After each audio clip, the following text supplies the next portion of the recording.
tinfoil hat. Oh, what the fuck are you guys even talking about? Global controls will have to be imposed, and a world governing body will be created to enforce them. Welcome to Tinfoil Hat. We go deep, homeboy.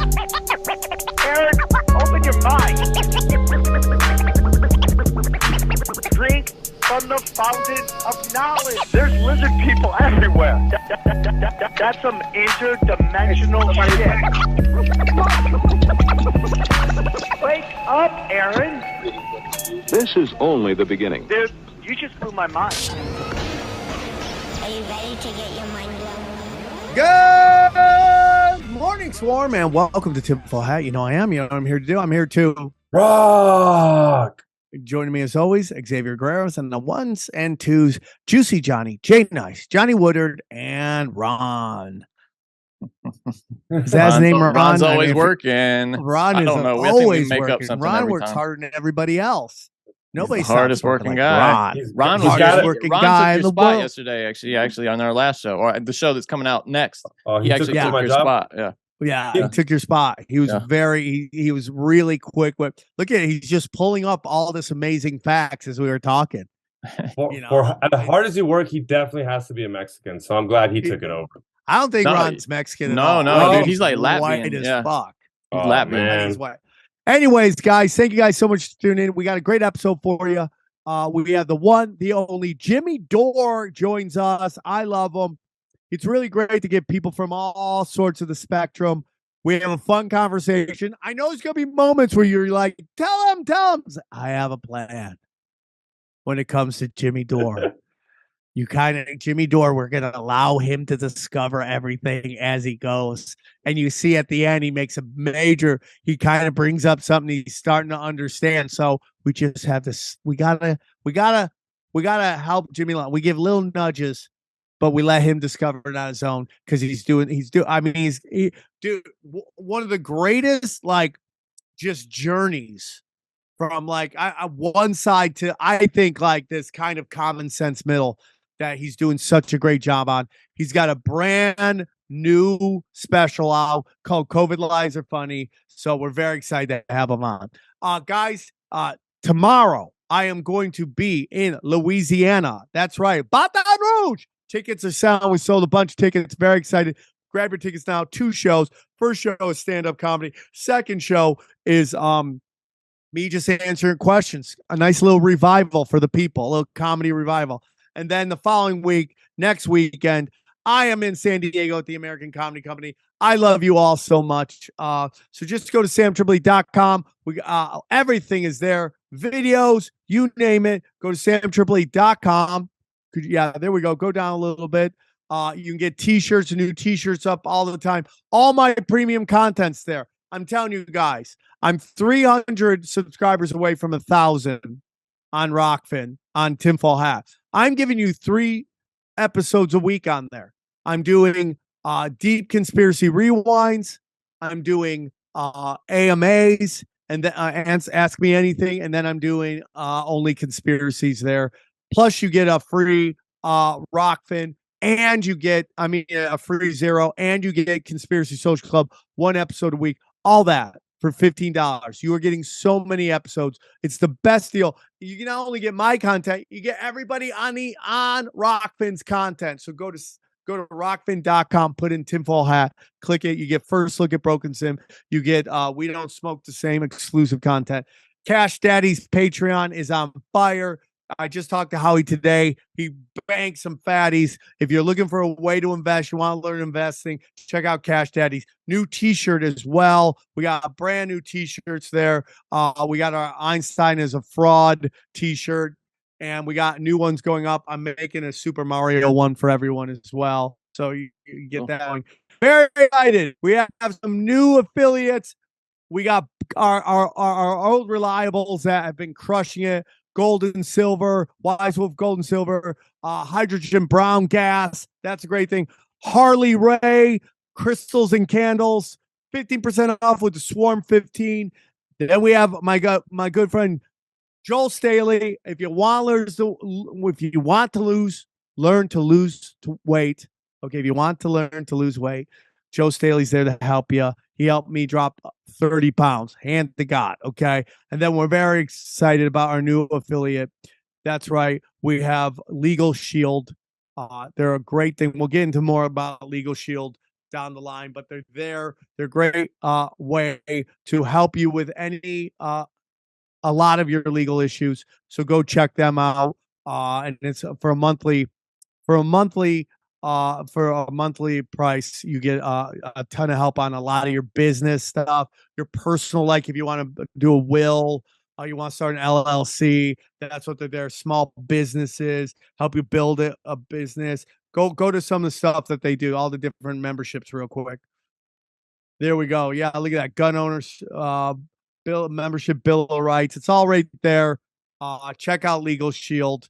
I'll get a little bit more into that on a couple episodes, but all that's there. So it's a great way to support the show.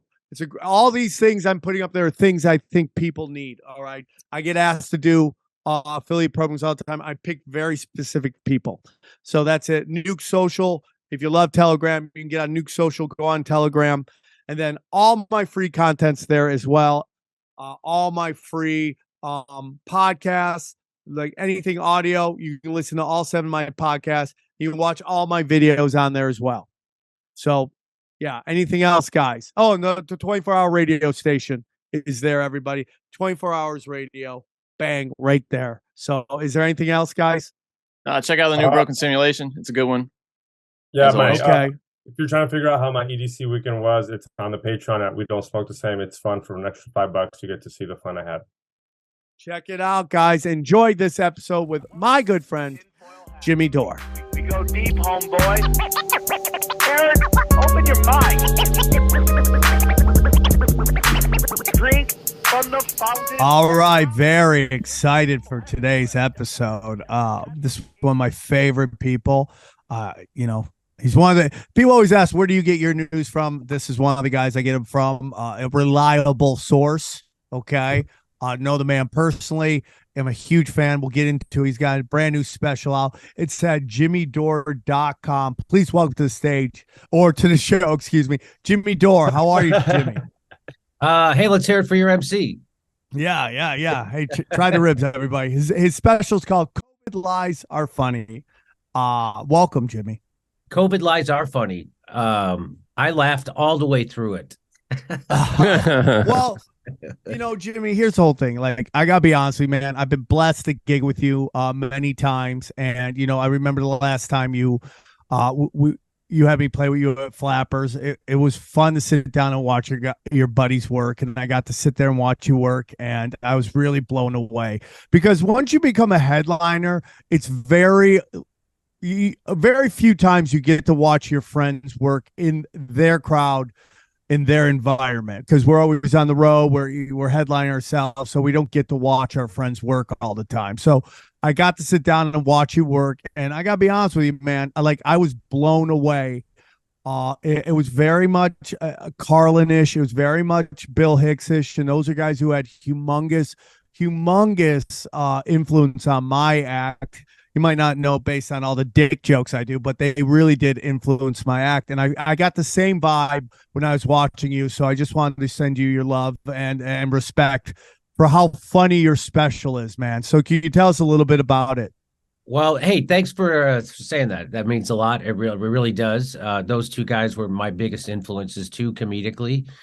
And, the COVID, it was such a nightmare for me because I found out about that. What they were saying about it was all lies. And they lied. What, Jim? Well, they lied about herd immunity, natural immunity, where the virus came from, if they funded the virus, about transmission, about contraction, about side effects. There wasn't anything they didn't lie about. And a couple of those things, Fauci admits he lied about. He admits he lied about masks. He admits he lied about herd immunity. And I caught him lying twice to Congress about funding the gain of function. So anyway, they were lying about everything. I got vaccine injured, and so that's what made me look into it. And as soon as I did, I found out they were just lying. And the big thing was they wanted to mandate the vaccine. And so I figured out early on because I had Dr. Robert Malone on my show, and he explained to me how this works. He said that this vaccine is not going to get us out of this pandemic. In fact, you can't vaccinate your way out of a pandemic like that. In fact, that's not the right thing to do scientifically. The scientific thing to do is to try to protect the vulnerable, because if you over vaccinate everybody, that then creates immune escape, which just like when you put too many antibiotics in farm animals, they come. That's the same thing that would happen here. That's how he explained it to me, that it would create even more virulent strains of the virus. So people, and they told people the exact opposite. They told people that the unvaccinated were going to be laboratories for creating new strains of the virus that were worse and more virulent. And that was the exact opposite was true. And so they said that, and so I figured out that the countries that were having, so after he told me that, he told me it was a leaky vaccine. And so that means that you can still catch the virus and you can still transmit the virus even after you're vaccinated. So when I knew that, I started to look at the countries around the world who were had the biggest uptake of the vaccine, and they were having some of the biggest outbreaks of the vaccine. Yeah. And so I started to report this, like, hey, if you guys think that this vaccine is going to get us out of this, you're nuts. And so everybody I know in my life hated me for that, except my wife. And they wanted me to shut up. They wanted me to shut up. Why are you telling people you got vaccine injured? It's going to make other people not want to take the vaccine. Why are you telling people that the vaccine doesn't stop transmission and contraction? It's going to stop people from taking the vaccine. I had people quit working for me because of it, saying the exact same thing. And I'm like, well, because isn't that crazy? Isn't that crazy that people quit working with you because you had a differential opinion on a situation that was happening on a show which discusses the topics that are happening in the world? That blows my mind. And we saw this a lot. Like right now I'm getting shit on Twitter by somebody. I don't really want to get into the names because I just really want it to go away. I'm not interested in having a fight with them. But you know, they're part of this, which I'm a part of, which is the anti-war, anti-military industrial complex movement. And I agree with them on so much stuff, but for some reason, when it came to viruses and vaccines and all that stuff, their skepticism of government, their skepticism of big corporations, just all went away. And then I don't know how. Yeah. Yeah, no, it's funny. Like I said, comedians are natural skeptics and even cynics, right? And that's why you like them, because you need those people around. But for some reason, comedians I know who used to work with me and for me, who still don't think we landed on the moon and still think Elvis is alive, don't have one question about the COVID or the COVID lockdowns, or masks or nothing. And if you do have a question about it, it is their moral duty to slander you and smear you in public.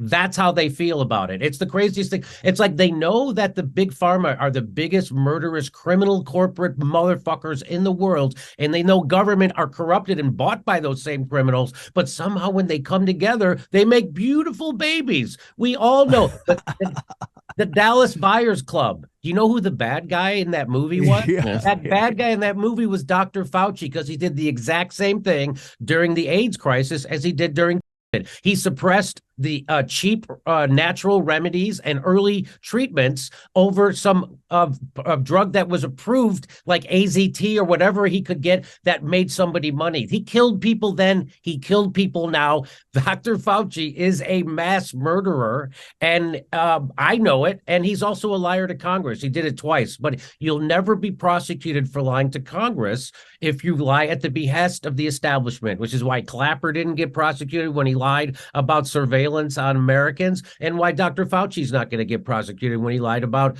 funding the gain of function. But the bigger thing is that it's called mass formation psychosis. I had a guy on who's a psychiatrist from Belgium. He wrote a whole book about it, and it's how people can fall into this. Some of my people who I've known, Dave Anthony, for instance, lost his fucking mind. I call him the Dick Cheney of comedy. He's like the Dick Cheney of comedy. And it's unbelievable. I've known that guy for 30 years. Now, I've always had a bit of a personality disorder. Everybody's known that, of course. Right? But he saw through. You're prickly when you have to hook your wagon to Mark Maron, and Mark Maron's seen as the lovable one. He certainly makes Mark Maron seem cuddly. I'll tell you that. And I love Mark Maron. So me too. And so and I used to get a kick out of Dave Anthony, and I think he does a good. I think his podcast does a really good history podcast. It's weird that he could do a history podcast and then fucking wipe all that history out of his brain when it comes to COVID. Is this amazing? Same thing with Chomsky. So the people who were supposed to stand up against COVID didn't.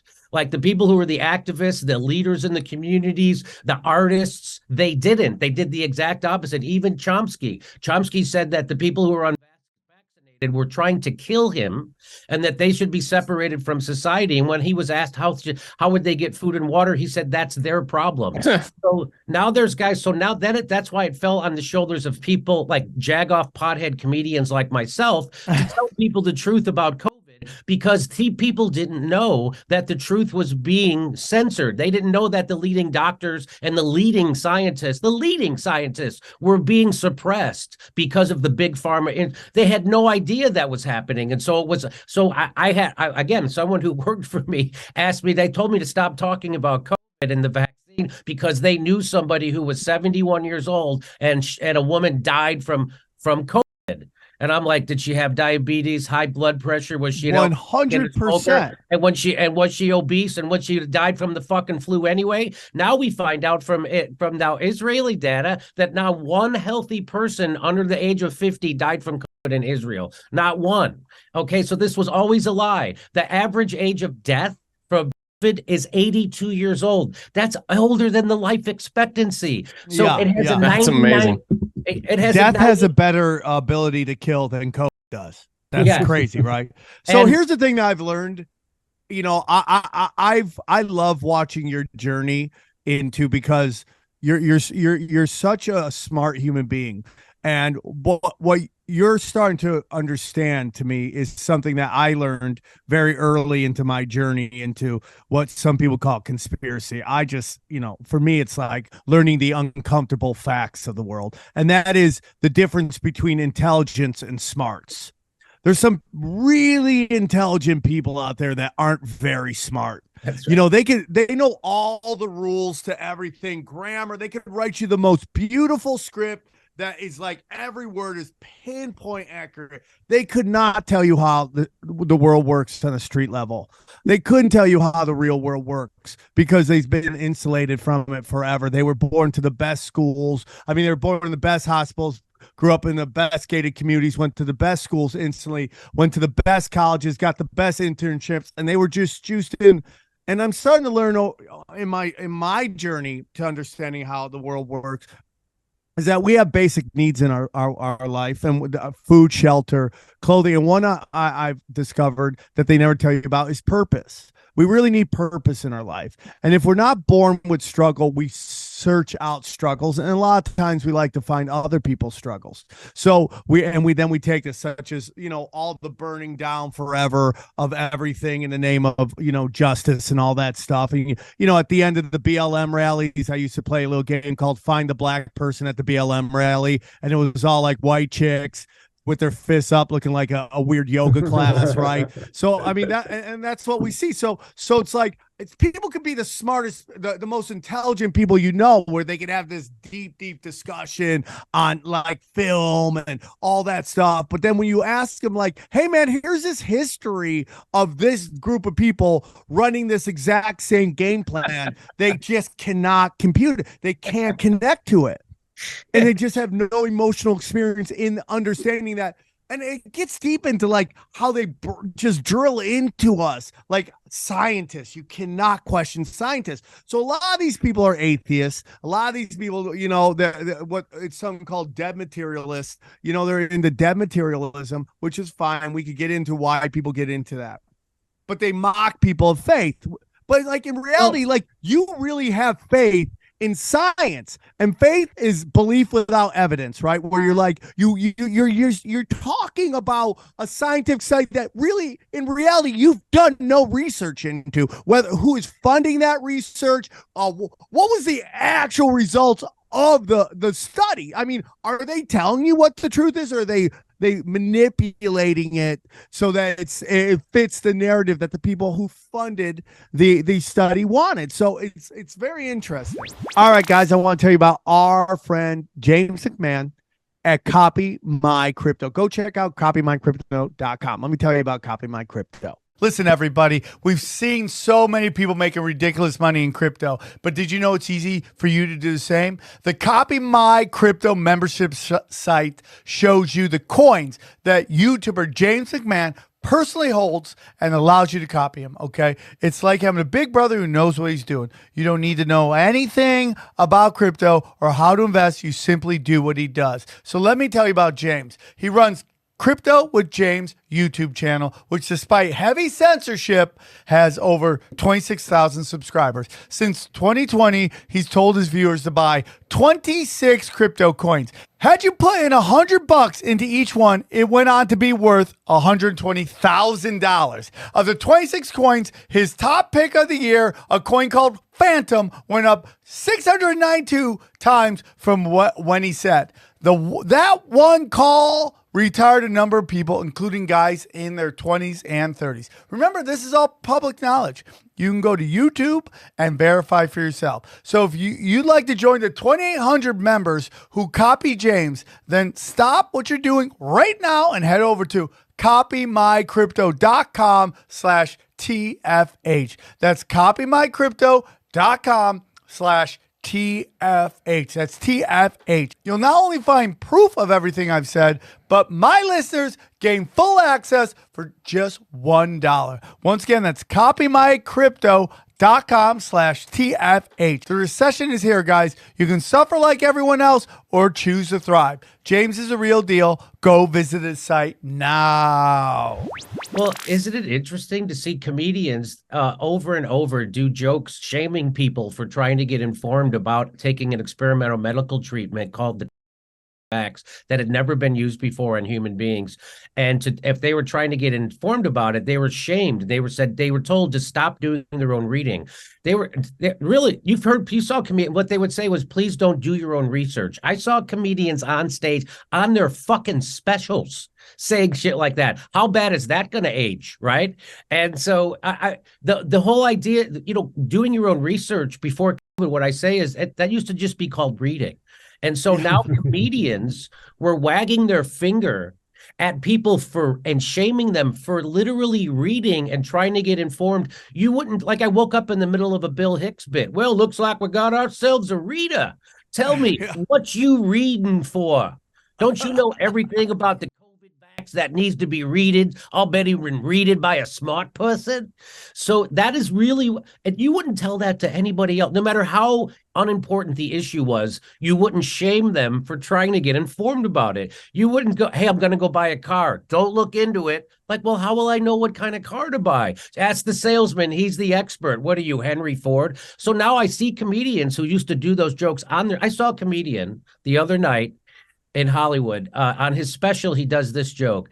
He said, you have to trust the science. That's what you were just talking about, Sam. That's what made me think of this, is when they say trust the science, they don't mean trust the science. They mean have blind faith in somebody on TV who told you what the science was. That's not science. That's not how science works. Science works by questioning, which is why we know about, Einstein didn't accept Newton's idea of gravity, which is why we know about black holes and the speed of light and E=mc². That didn't make Einstein anti-science. That made him a scientist because he questioned science. That's what science is. So the joke, I want to get to the joke that the comedian did. He said, my brother doesn't want to take the vaccine because he doesn't know what's in it. And I'm like, you're an idiot. What are you doing? Don't do I'm paraphrasing. Don't do your own research. You have to trust the science, just like I trust the science that my zipper works and my dick isn't hanging out at the Starbucks. And I'm like, you don't have to trust the science that your dick is hanging out at the Starbucks. You can just look. That's all you have to do. You just go, you will know. You don't have to walk into Starbucks going, hi, I'll have a cafe mocha and I hope my dick isn't out. Is it? You don't have to do that. So that's not. And so then I saw that fucking, and people were passing that bit around on Twitter as if it was smart. The opposite of science. And so I saw that fucking guy at a comedy club like a week or two ago. And I was like, oh, and I was going up after him. And I was like, I can't wait. You know what he talked about? Fucking nothing. He fucking talked about nothing for 15 fucking minutes. We're in the middle of 2 nuclear wars starting, the biggest fucking maniac, psychotic, fucking a mandated drug program forced on people in the hit, lockdowns, killed all the biggest civil rights up. You would never know it. You would never know. It could be 1939 Germany, and they'd be talking about dating that guy. That's how those fucking guys who used to shame people about COVID, and now they act like nothing's happening in the world. Nothing's happening, and of course they can't tell you the truth about fucking Ukraine.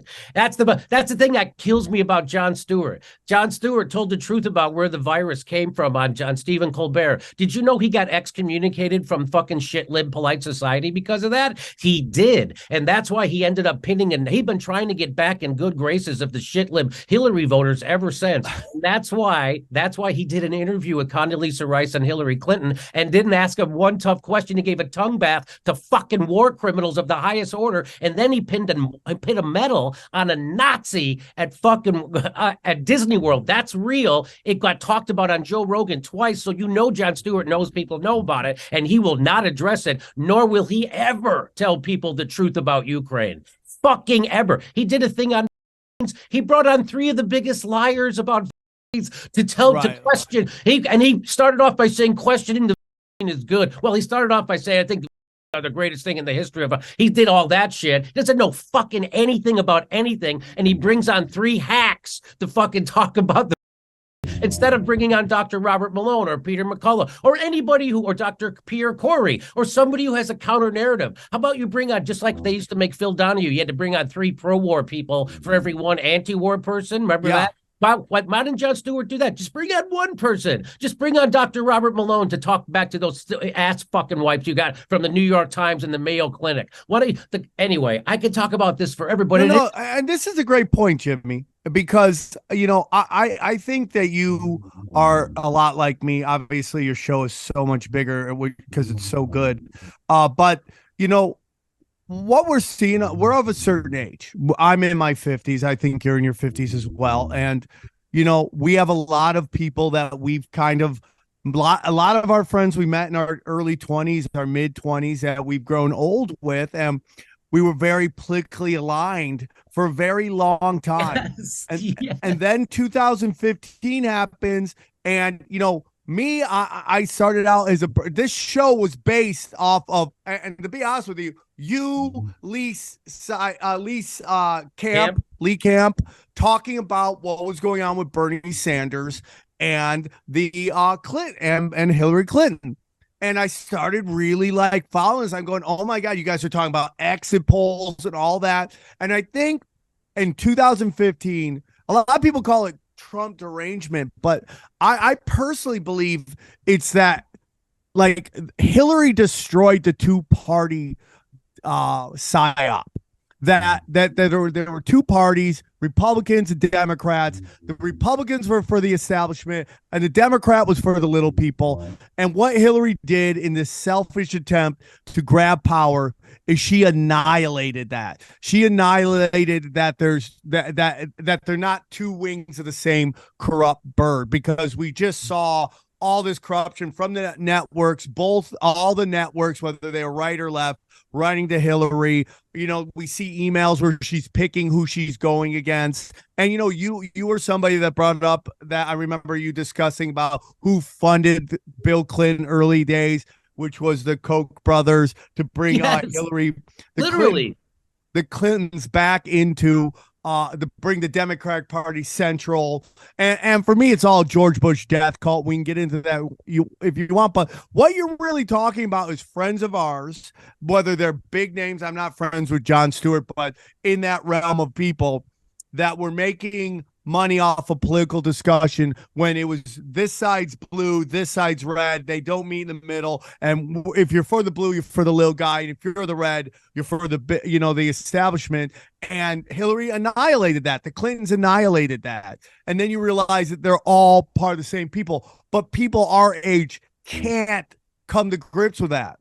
So they would rather keep voting for politicians who want, and I'm not saying voting for Republicans is going to change anything, but I'm just saying you keep voting for the same party that is annihilating your cities, your politics, your everything. It's not hyperbole, it's not a joke, and it's not propaganda that the Democrats and the Republicans serve the same people, and they're basically the same party, and they fight about things on the edges like bathrooms and gender affirming care and stuff like that, right? But when it comes down to being racist and white supremacists, they're both equal.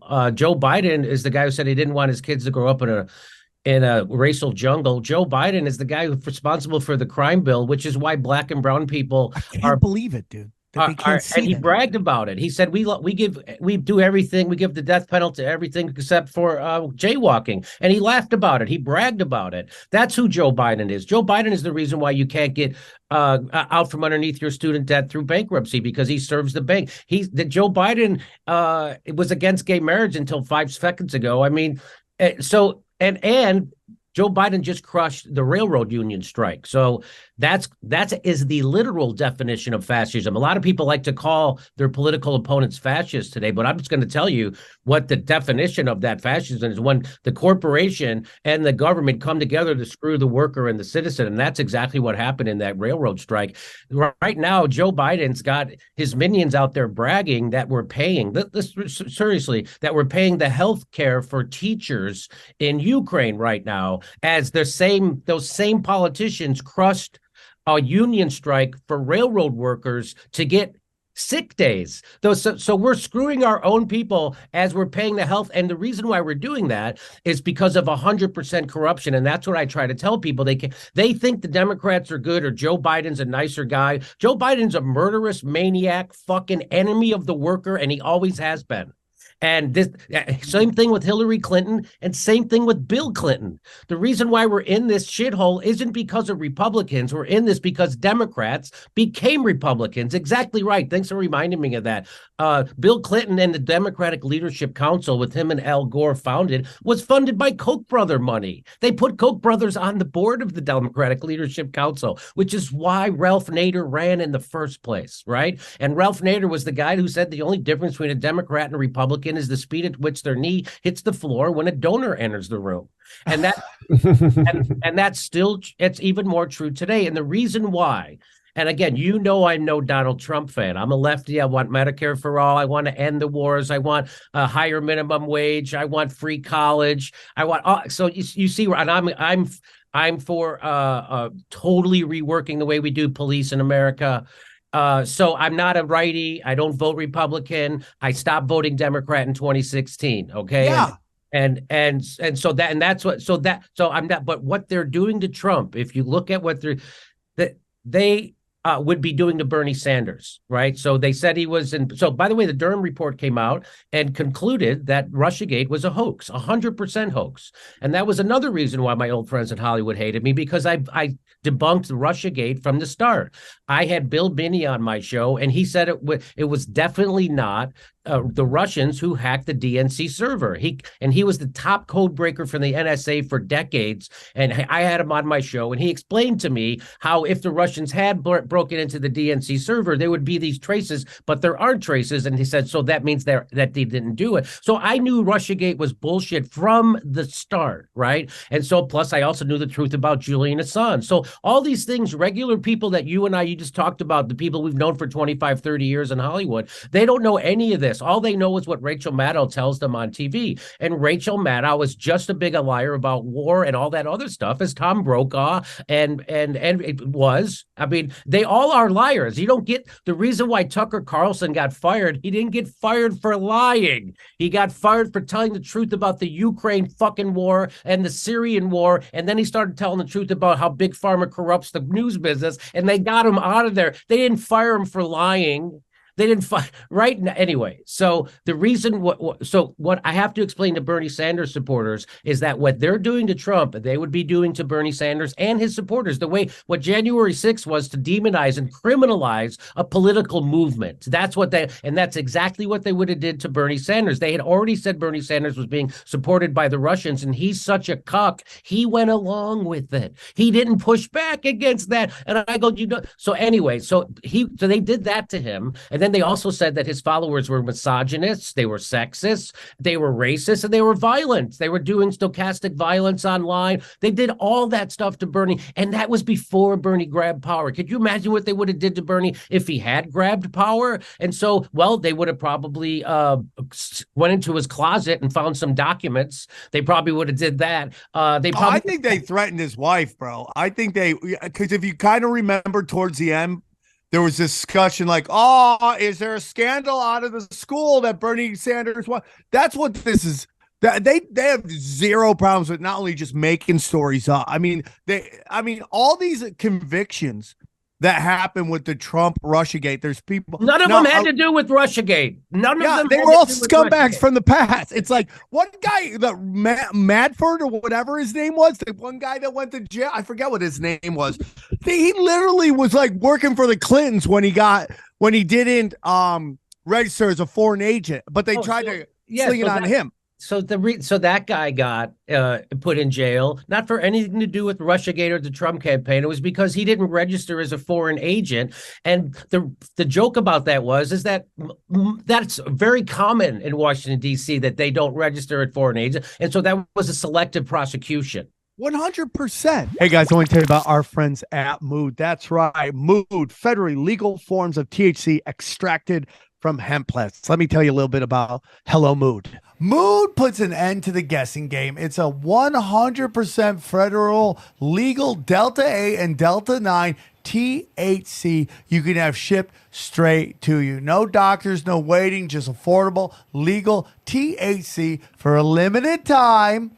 Mood is giving our listeners free Delta 9 gummies and 20% off your first order. Visit HelloMood.com and use the promo code TINFOIL. Those Delta 9 gummies are fire. They sent me a little bit of that. I also went on the website, got the caviar pre-rolls, got the THC moon rocks, took them over there to the B-roll studio. They had no idea what fucking hit them.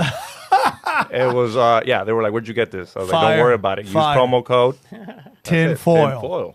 Mood offers federally legal forms of THC extracted from hemp plants.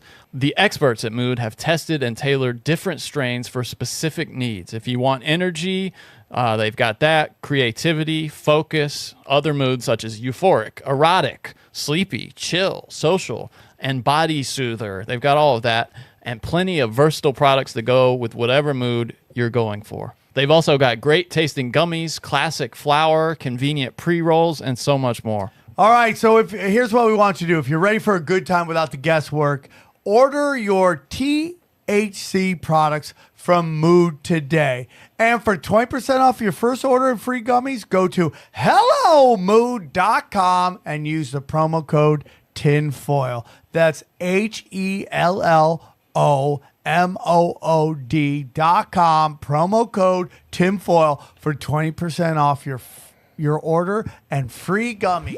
So when you used to do your live show way back in the day at the Flappers, and I was there, and we were having a discussion about Russiagate, and I remember you let me kind of explain what I saw, and I kind of broke it all down, and now it all came through. Like Carter Page was basically a plant on Trump's transition team, because he had been working with Bill Clinton and his transition team way back in the day. So they knew he had some weird stuff going on. They put him on Trump's transition team, which allows the FBI and Obama to go and get the Pfizer wiretaps. So this was all set up. And then you have Stephanopoulos or whatever his name is.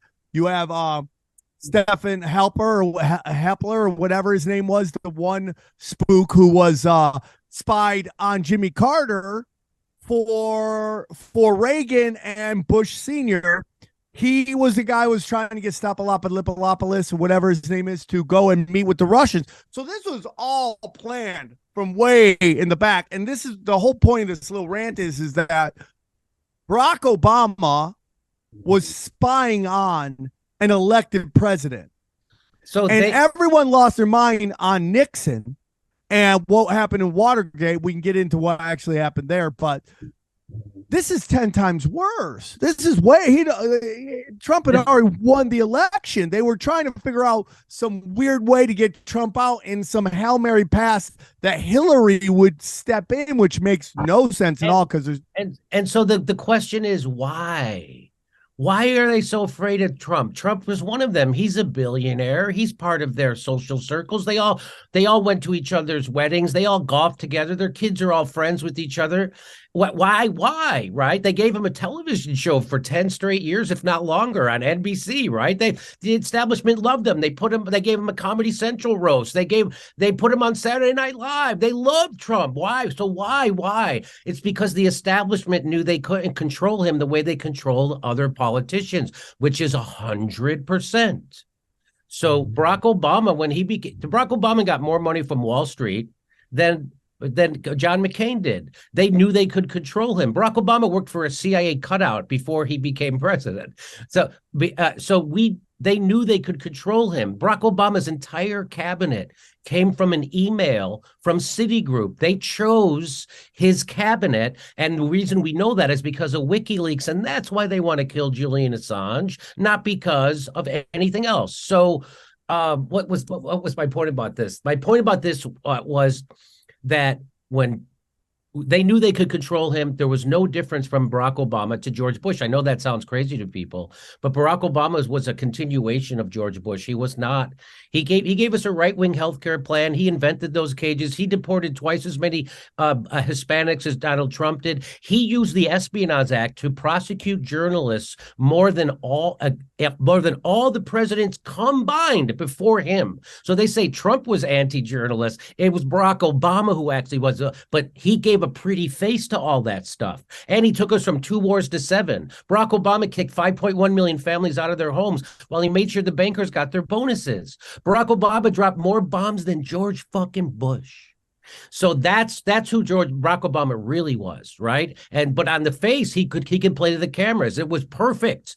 And so Donald Trump is the exact opposite. He's obnoxious. It's hard they can't control him, and they can't sell empire with his obnoxious face. They think it's easier to do wars with guys like Joe Biden, which it is. And Trump didn't want to do the fucking wars. Isn't that the craziest thing? And that's because Trump didn't grow up owing favors to everybody in politics and every asshole from Wall Street and every asshole from the military industrial complex and big pharma. And he doesn't owe those people favors. And so they couldn't control him. And that's why they did it to him. Just like if Bernie Sanders was true to who he said he was, they would have did the exact same thing to him. And that's why they're doing to RFK Jr. They're going to make him sing like a traitor to the country pretty soon. If they've already made him sing like a quack because he's telling the truth about the schedule that fucking exploded after Big Pharma got immunity from liability. So that's what people don't understand. And that's why they did it to Donald Trump. Not because Donald Trump is any more evil or any more reckless. In fact, he was less reckless than every president in my lifetime militarily.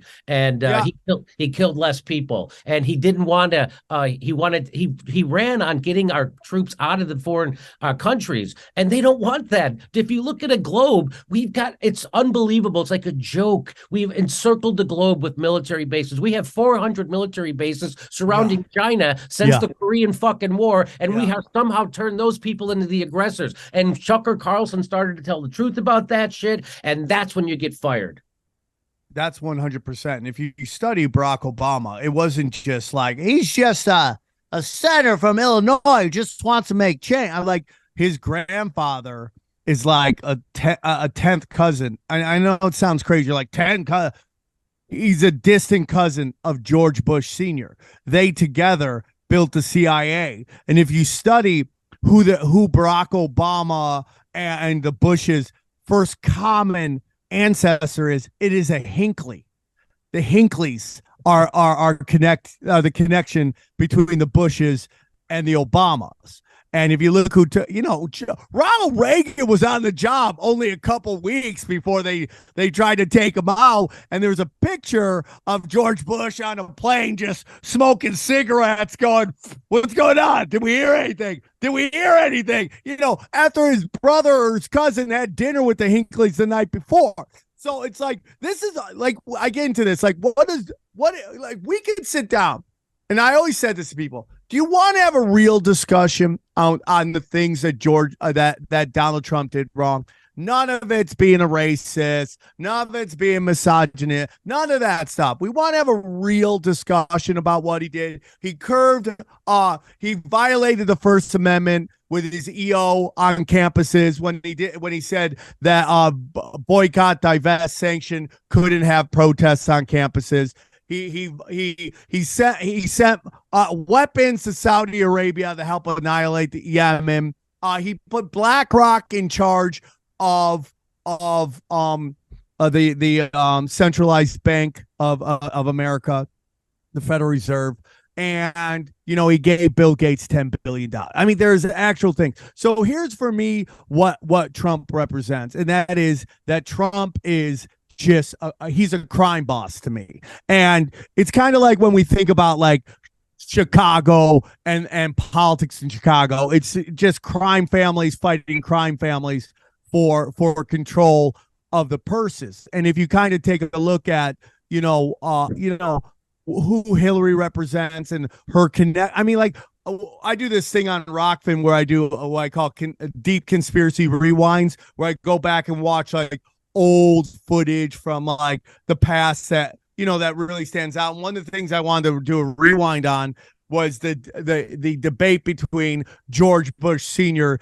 and Bill Clinton, because I'm going to watch it through the lens as it should be watched, which is this is pro wrestling at its best, because we know that George Bush CIA was funneling cocaine through Bill Clinton's Arkansas at the time. So it's like this notion that these two guys are just battling out, when in reality they were working with each other way back and it's just about controlling the power and all that stuff. And yes. Hillary and I learned this about Bill Clinton because Bill Clinton is the only president I've ever seen live in person. He did a rally at my college when he was running, and I remember going watching it and thinking this was a very big deal. And he was the first one to, it's the first time I ever saw a president live. And I was like, so like his like election was like really the first time, I started studying Chomsky and all that stuff. So it was the first time I was actually engaged in the politics and what was really going on. And I remember being in to you just like, they're going up to the Clintons. The Clintons are good people. And they're just like, this establishment doesn't want anything to do with this guy. And then you start to realize like all the ties that he has going back to the Bushes and what the Bushes represented. And it's all Bush death cult from Daddy Bush, who comes over here and runs the CIA. I sent you that video about the Nazis on 60 Minutes and what that represents. And just this kind of like, first they destroyed the Republican Party, and then they used the Bushes to the Clintons to destroy the Democratic Party. So now you got both parties that are just completely lost. And now you got this debt ceiling thing where McCarthy just gives Joe Biden unlimited debt. Now you can just run it. There's no cap anymore. And it's all the same thing, man. And so the question is like, what do we do and how do we deal with it? And like people like you are really pushing. And I love your journey, dude. Like it's such an amazing thing. Obviously, this is a show that goes a little deeper on a lot of things that, I'm waiting for you to start touching on, that we can have discussions on that. But, I'm happy where you are and everything that you're doing right there. But it's just like all this stuff going on is just chaos, So what people don't understand, and again, all what I would call my ex-friends in Hollywood don't understand is why they think all of a sudden the country, after voting for Barack Obama twice, somehow became racist overnight because Donald Trump has a Svengali-like effect on people and he makes them racist or something. And the reason why people voted for Donald Trump wasn't because the country got racist, and a lot of voters who voted for Bernie Sanders then voted for Donald Trump. And and the reason why that was is because the Democratic Party turned their back on workers during NAFTA, and that was under Bill Clinton. Exactly as you pointed out, he was sent to destroy the Democratic Party, and he did. And so, I mean, he was not the lesser of two evil. If you're a working person, to vote for him against George Herbert Walker Bush, he was not the lesser of two evils. So what happened was Bill Clinton, he became president. He did the NAFTA, which cut the legs out from underneath unions for the fucking generation going forward. And so those people remembered, and that's why they wouldn't vote for Hillary Clinton. Those fucking people, and then Bill Clinton also put all those people, black and brown people, in jail. And they fucking know who did that. So those black and brown people just voted for Barack Obama twice, and their lives got worse because he gave them a right-wing fucking giveaway healthcare plan that was nothing but a giveaway to insurance and big pharma. And then he didn't do anything for them, didn't give them healthcare, didn't make their lives got worse, especially black and brown people's wealth went down under Barack Obama. And so when it came to vote for Hillary Clinton, black and brown people said that they weren't going to vote. They voted for Barack Obama twice, and their lives got worse, so they didn't vote. So the New York Times actually did journalism about this. After Donald Trump got elected, they went to barbershops and to black neighborhoods in Milwaukee, right? Because if Hillary could have carried Wisconsin, she could have won. So, and they asked, well, hey, did you vote for, who did you vote? So there was like half of them didn't vote. And the ones who voted, they like voted for a third party. One guy signed his own name. They wouldn't vote for fucking Hillary Clinton. They weren't going to do that. They knew, A, their lives weren't going to get better, B, and they already voted for a Clinton, and the Clinton fucked them over hard. And so that's why we got, and so people were so desperate. Some of the people who did vote were willing to take a chance on a goddamn game show host, right? And then he gets elected, and the intelligence community does this fucking psyop called Russiagate on him to try to delegitimize everything he's ever going to do.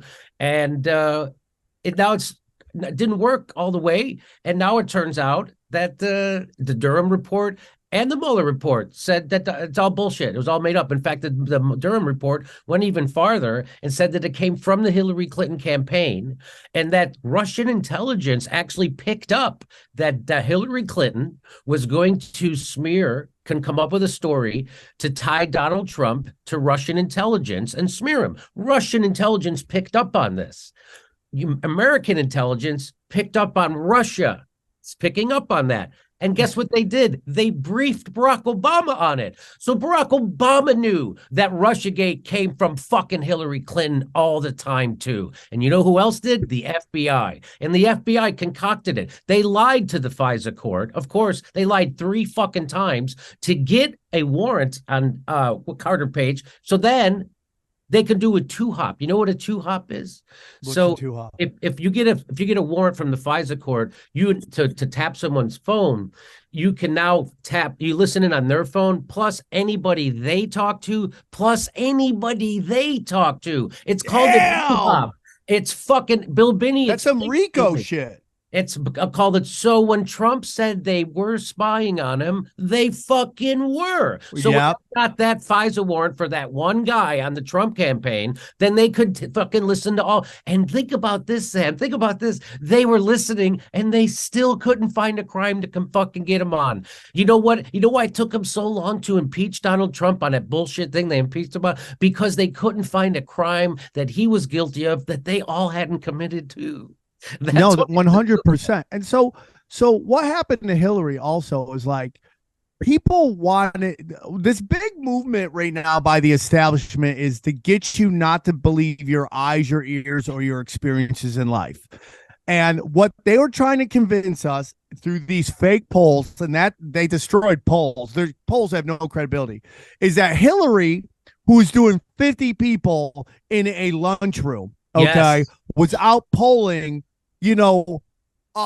Bernie Sanders, who's playing the Grand Canyon and packing it out. And they wanted us to believe that she was in the lead. And this begins this kind of detachment that we see happen that's full force right now. It's like this is basically the suicide letter, I think, of the mainstream media.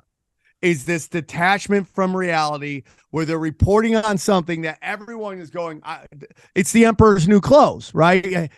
Hillary is winning this primary is the emperor's new clothes of elections. You're telling us she's winning, but our eyes and our ears are telling us it's not even close. It's not even close. So she can't even win.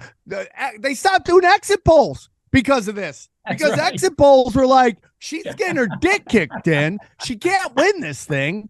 And they're like, no, she's leading. Trust it. Look at this poll. For Sports Illustrated did a poll, and it says that Hillary's winning. You're like, but exit polls are saying she's not winning anything. So they did the same thing with Biden, though. Like this time around, like when I mean, like, dude, Biden, it's like this whole thing that he got more votes than Barack Obama got. It just insanity to me. I mean, and we can get into that's a whole different discussion. It's much deeper, but this becomes this detachment from reality, and that we start to see that the news, the mainstream media, is no longer there to inform us what's going on, but they're more about conforming consent. That's what they're about. They're telling us that, we see this. You did that wonderful thing, this a breakdown, a couple videos of Crystal Ball, where Crystal Ball has RFK Jr. on her show, and she is pulling every libtard attack and engaging, which is, I want to bring this up, but I want to discuss it. I don't want to get bogged down in it, even though I keep bringing it up and I keep getting bogged down on it. And it's like this weird, when presented with facts, this detachment that makes me very nervous about the society. We're seeing this more and more. Your breakdown of that whole thing. What are your thoughts on that? Well, in a weird way, she gave, doing such a hack job of an interview around that topic, the key topic, because she said Crystal Ball said it was a red line for her. That means I can't vote for you because of your stance on this thing that I don't want to actually talk about. That's the weirdest thing. She goes, and we don't have enough time. She goes, that first thing she said was, we don't have enough time to get into the details of the time we have left. She says, you have as much time as you fucking want. Yeah, your YouTube show. Yeah, you're on YouTube. That's so funny. It's the internet. Yeah. We got a hard out here. We got commercials coming up. We got another show coming in. That's so funny. So that her jumping off point was revealing that she was arguing in bad faith. That the reason why she didn't want to get into it is because she knows she would get her fucking clock cleaned, not because she didn't have enough time. And she doesn't want to admit anything about RFK's message being correct in this, because then she'll be ostracized from those same shit lib circles. And so she had to just get in, do a hit job on him, and get out without engaging. Even though she might, in the back of her mind, go, if I did look into this, he'd probably right. That might even be in her mind.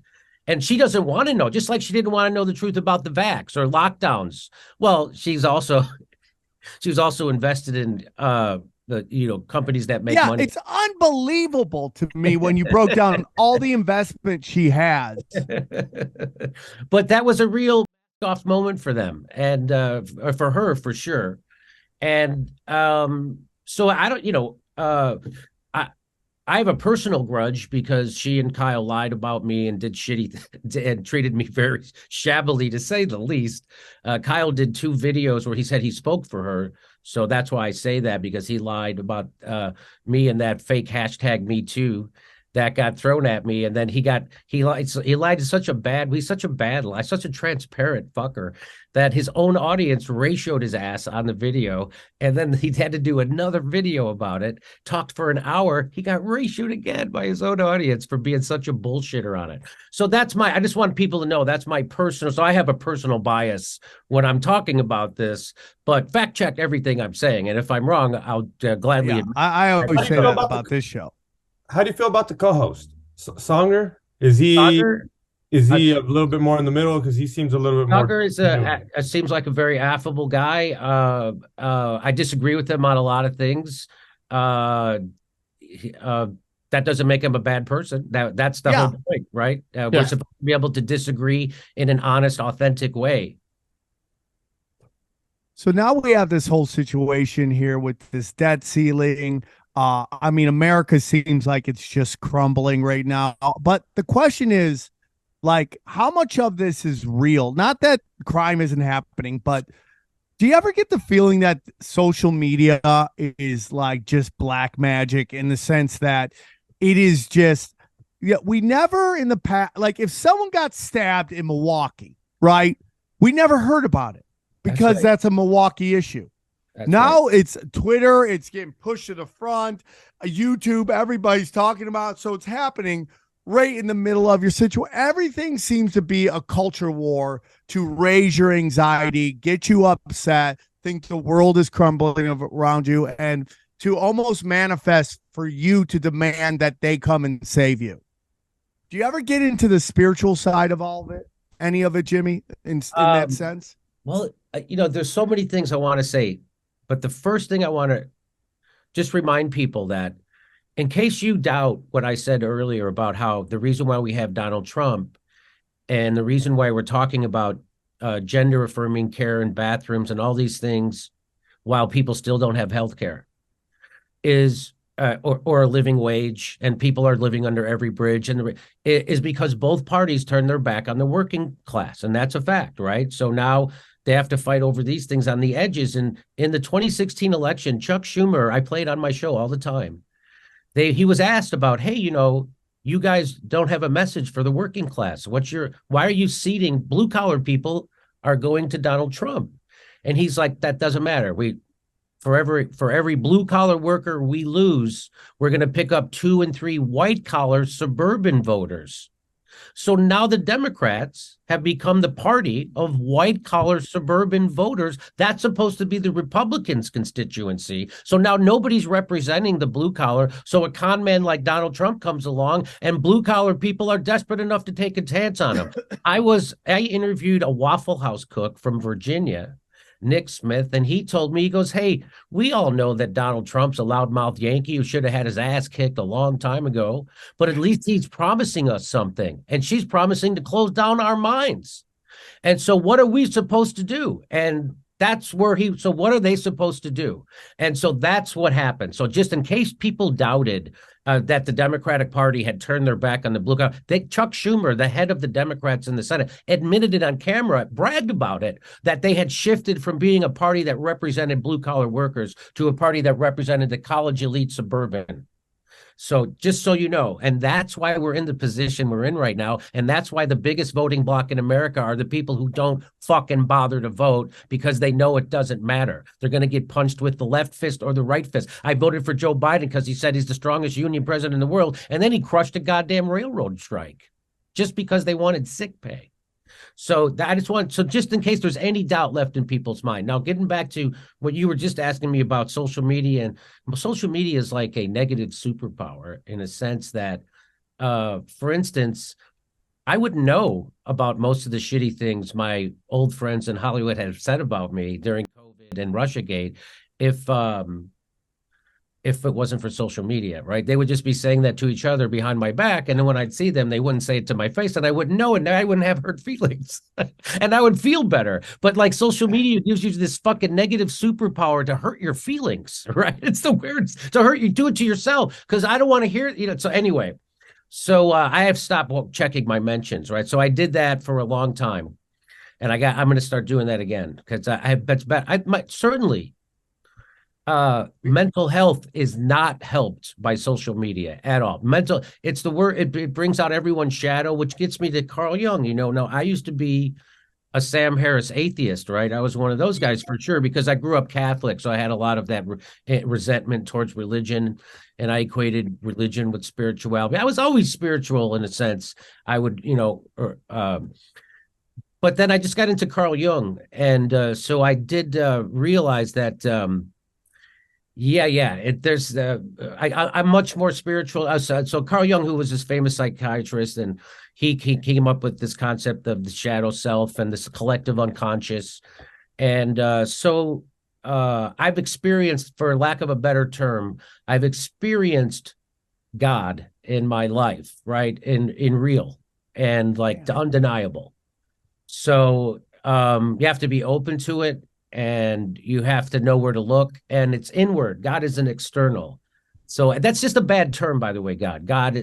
It's whatever the sort. I don't want to sound too hippy dippy, but we're cool hippy dippy, dude. But I'm a spiritual guy. I've gotten really into it. I've gone deep into it, and because on this show, I always tell people, it's like you want to start in conspiracies or whatever. I know that you don't like being called a conspiracy theorist. I own it. I don't care.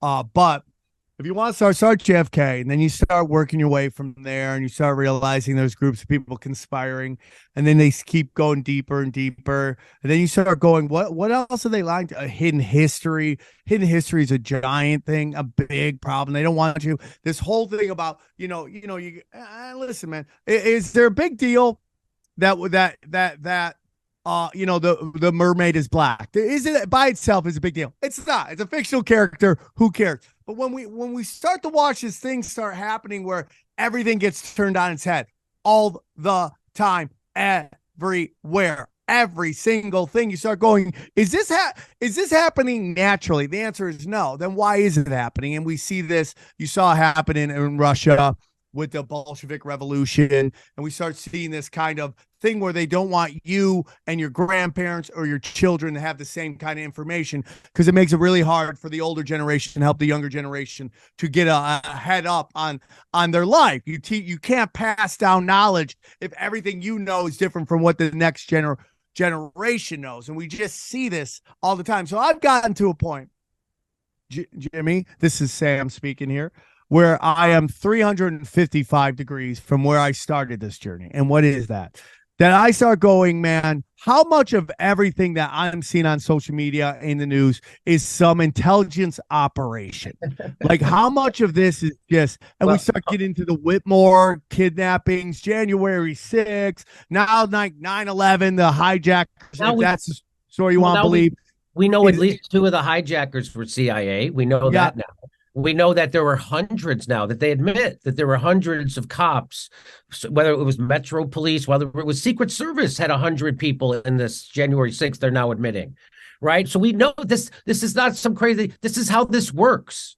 And this is, like when they went to get Whitmer, right? When they went to do the kidnapping of Governor Whitmer, there was like 13 people in a van and 9 of them were FBI. It was fucking crazy. Yeah, right? Yeah, so that's what these guys do. They find these mental defects. This is like. I've reported this on my show. This is like a common tactic. They'll take some mental defective, and then they'll talk him into doing some violent thing and in the name of some kind of terror group, and then they arrest him and they go, look, we got this terrorist guy, and then they get more funding. I mean this is not brain surgery, but the fact is that the media doesn't report it. So whatever the media decides is a story, that's how it becomes a story. And as we know now, because of Bill Clinton and the Telecommunications Act of 1996, he took us from 50 giant media companies now down to 6 giant media companies. So there's like a handful of billionaires, like 15 or 20 billionaires, and a handful of 6 companies control every newspaper, every TV show, every radio show, everything that you see, every streaming show, everything you see is controlled by. And that's that. And so that's why journalism sucks so bad these days. One of the reasons why is because they have to serve there's not like 50 companies. There's no independent news anywhere. All the news is controlled. The independent news is on YouTube, which is why they have to trash people on YouTube as being conspiracy theorists, because we're getting bigger numbers than the TV shows are now. And they want to scare advertisers away from us. That's what this is all about. The liars about and the liars about war have always been the government and corporate media. The people telling the truth about that are people like us on YouTube, because we don't serve a corporate agenda. We get to tell the truth. And that's the most dangerous thing to the establishment. And that's not bullshit either. That's not hyperbole, Sam. And that's why I think my show, as I started off as a Bernie Sanders progressive lefty, I stayed the same. I still have the same values. I still see that 2 parties are both corrupted. That's what Bernie Sanders was. He was supposed to be the death of the Democratic Party. He was supposed to take it over. But when he didn't, he just went right back in and funneling progressive energy back into Joe Biden could be the worst of the worst. He's I don't know, him or Hillary was worse, but they're worse. They're all They serve Wall Street. They serve the military-industrial complex. Bernie's voting for the Ukraine war. Bernie's a war pig, just like AOC, the Squad. All these people are complete phonies. And what I have to, the thing is, Donald Trump got so scared. He's the biggest gift the Democratic Party ever had, because half the Democratic Party was done with the Democratic Party. Bernie Sanders, wing of the Democratic Party, was done with them, except Donald Trump came along and they're like, well, we can't vote for Donald Trump. And so then anything you did that was negative towards Hillary Clinton or the Democratic Party was seen as helping Trump. And it's just like, no, I'm here to tell the truth about the left. I'm here to tell the truth about the Democratic Party, that there aren't two parties, which one bird with two right wings. They both serve the exact same people. And Joe Biden's living proof of it. The guy's fucking doing it. When he was pulling out of Afghanistan and people were giving him credit, I was like, well, why don't we wait and see what he's going to do with the money we were spending in Afghanistan before we give him credit? Because the only reason he's being allowed to pull out of Afghanistan is because they got another war waiting. And of course they did. And of course they increased the budget. And they spent an extra $100 billion. That just like that. Isn't that something, though? You think about that, Sam. $100 billion to Ukraine. That's how you know it was corrupt, because it happened like that. There weren't no town halls. There were no op-eds in the fucking news. Anderson Cooper didn't go and do on locations where he rolls up his sleeve and asks people, what do you think about it? They just fucking did it. $100 billion could solve homelessness in America 3 times over. We could have stopped homelessness, started it again, then said we were just kidding, and then fucking ended it again. That's how much money $100 billion is. And don't you think they should have taken some of that money, some of that $100 billion, and bought a dog that would lead Joe Biden off stage when he's done giving a speech? Because that fucking guy needs one. Yeah, I mean, he just fell at the Navy. I mean, and I feel bad making fun of an elderly man falling, but and then you get into like, are they purposely trying to demoralize us with this guy? So we have Tulsi Gabbard snatches the soul of Kamala, whatever her name is, Kamala Harris snatches her soul. She's polling at the lowest of anybody. She's the first one to drop out because nobody likes her. For some reason, Joe Biden decides she's the one that he wants as a running mate. Weird choice. Okay. Can I tell you how that happened? Yeah. So she was the first choice of Wall Street in the election. She got the first coronation on Martha's Vineyard was Kamala Harris. Why? Because she was the biggest servant to Wall Street. Wall Street she's going to be their next Barack Obama. And so that's where all the energy was. That's where the press was. She couldn't get a vote. And then they couldn't get a vote when they realized that, and they didn't know what to fucking do. And Bernie's surging, so they went to their second most reliable stooge, which is Joe Biden. He's served the Wall Street as a dutiful soldier for years and years, the credit card industry, the whole thing. He screwed over workers and regular people and students. And so that's what went from Kamala Harris to Joe Biden, the most reliable stooge, the guy with the longest track record of sucking Wall Street's dick. And that's how we got Kamala Harris and Joe Biden, the two most biggest stooges to Wall Street. There's one if there's I'll tell you, I read this article. It was like, here's who's won every election since 1980. And the answer to that is Wall Street. It didn't matter if Barack Obama won or his opponent, Mitt Romney. They both were going to give us Romney care. They're both going to serve the same fucking Wall Street. They both were going to bring us from two wars to 7. They both were going to fucking kick people out of their house. It doesn't matter. It didn't matter if it was George Bush or Al Gore. It didn't matter if it was Wall Street. They all served the same people. Bill Clinton was the guy who deregulated fucking Wall Street, which crashed the economy within 10 fucking years. So it doesn't matter who won. It didn't matter who won, Hillary Clinton or Donald Trump. They both served Wall Street.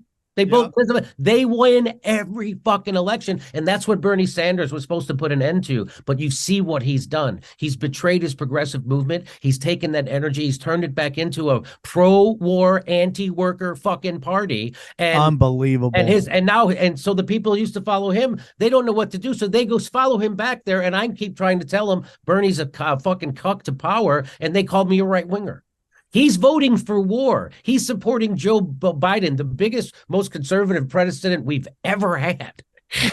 and they're calling me a right winger for being to the left of that guy. So that's the world we live in. Yeah, I completely agree. And then, going back to our discussions on the FBI, I mean, we have FBI with Obama Gate and spying on him, and then we just go through like what the FBI did with Jeffrey Epstein, the finders. I mean, it's just when everybody wants the FBI's involvement in the Lincoln scandal, we just see it over and over again. And then let's get into Jimmy, the FBI's role in just basically all of our cultural heroes from the 60s. I mean, all of these people ended up coming out as FBI informants or plants. It's like, so my question is like, what is real? And like these things start off as very real. Like there's obviously a movement, a civil rights movement where people are like, just because the color of my skin doesn't mean I don't deserve equal rights. Got you. The gay rights starts out as, yes, I'm gay, I just want equal rights. The feminist movement comes out as like, hey, just because we're women doesn't mean we don't. But what happens is, just like BLM started out as BLM 2. That was the original group, which was Black Lives Matter 2, which is inclusion, right? It gets hijacked and co-opted by this group of people that have come out and said that they're basically a Marxist group. And now we could have a discussion about that. But within their goals of their group, they say one of it is to break up the family unit. Now we find out that this woman who ran BLM took all the money. She spent it on houses, spent it on her brother, spent it on all this stuff. The movement itself is, okay, man, we got to stop people from feeling police brutality, right? And it's like so interesting how people just flip from moment to moment. Like 1 second, they're like blue lives matters, blue lives matter, and then the next second they're upset at these cops for kicking in the doors of businesses trying to just stay alive during COVID. My whole thing is like, why can't we get to a place where it's like, hey man, corrupt cops are bad, there's a lot of good cops out there trying to do a lot of good stuff, we have this group of people. I mean, I really even wonder if they allow normal people into cops because that's of the these problem. That's the bigger problem. See, it's not about good cops or bad cops. It's about a cop culture, and you either succumb to the culture or you leave. And so that's it. And it's a criminal culture. It's a blue line. You can't cross it. And just like in the army, everybody knows the crazy guy who's going to go shoot up a village. They know the cop, and then they all cover for him, but they all do it.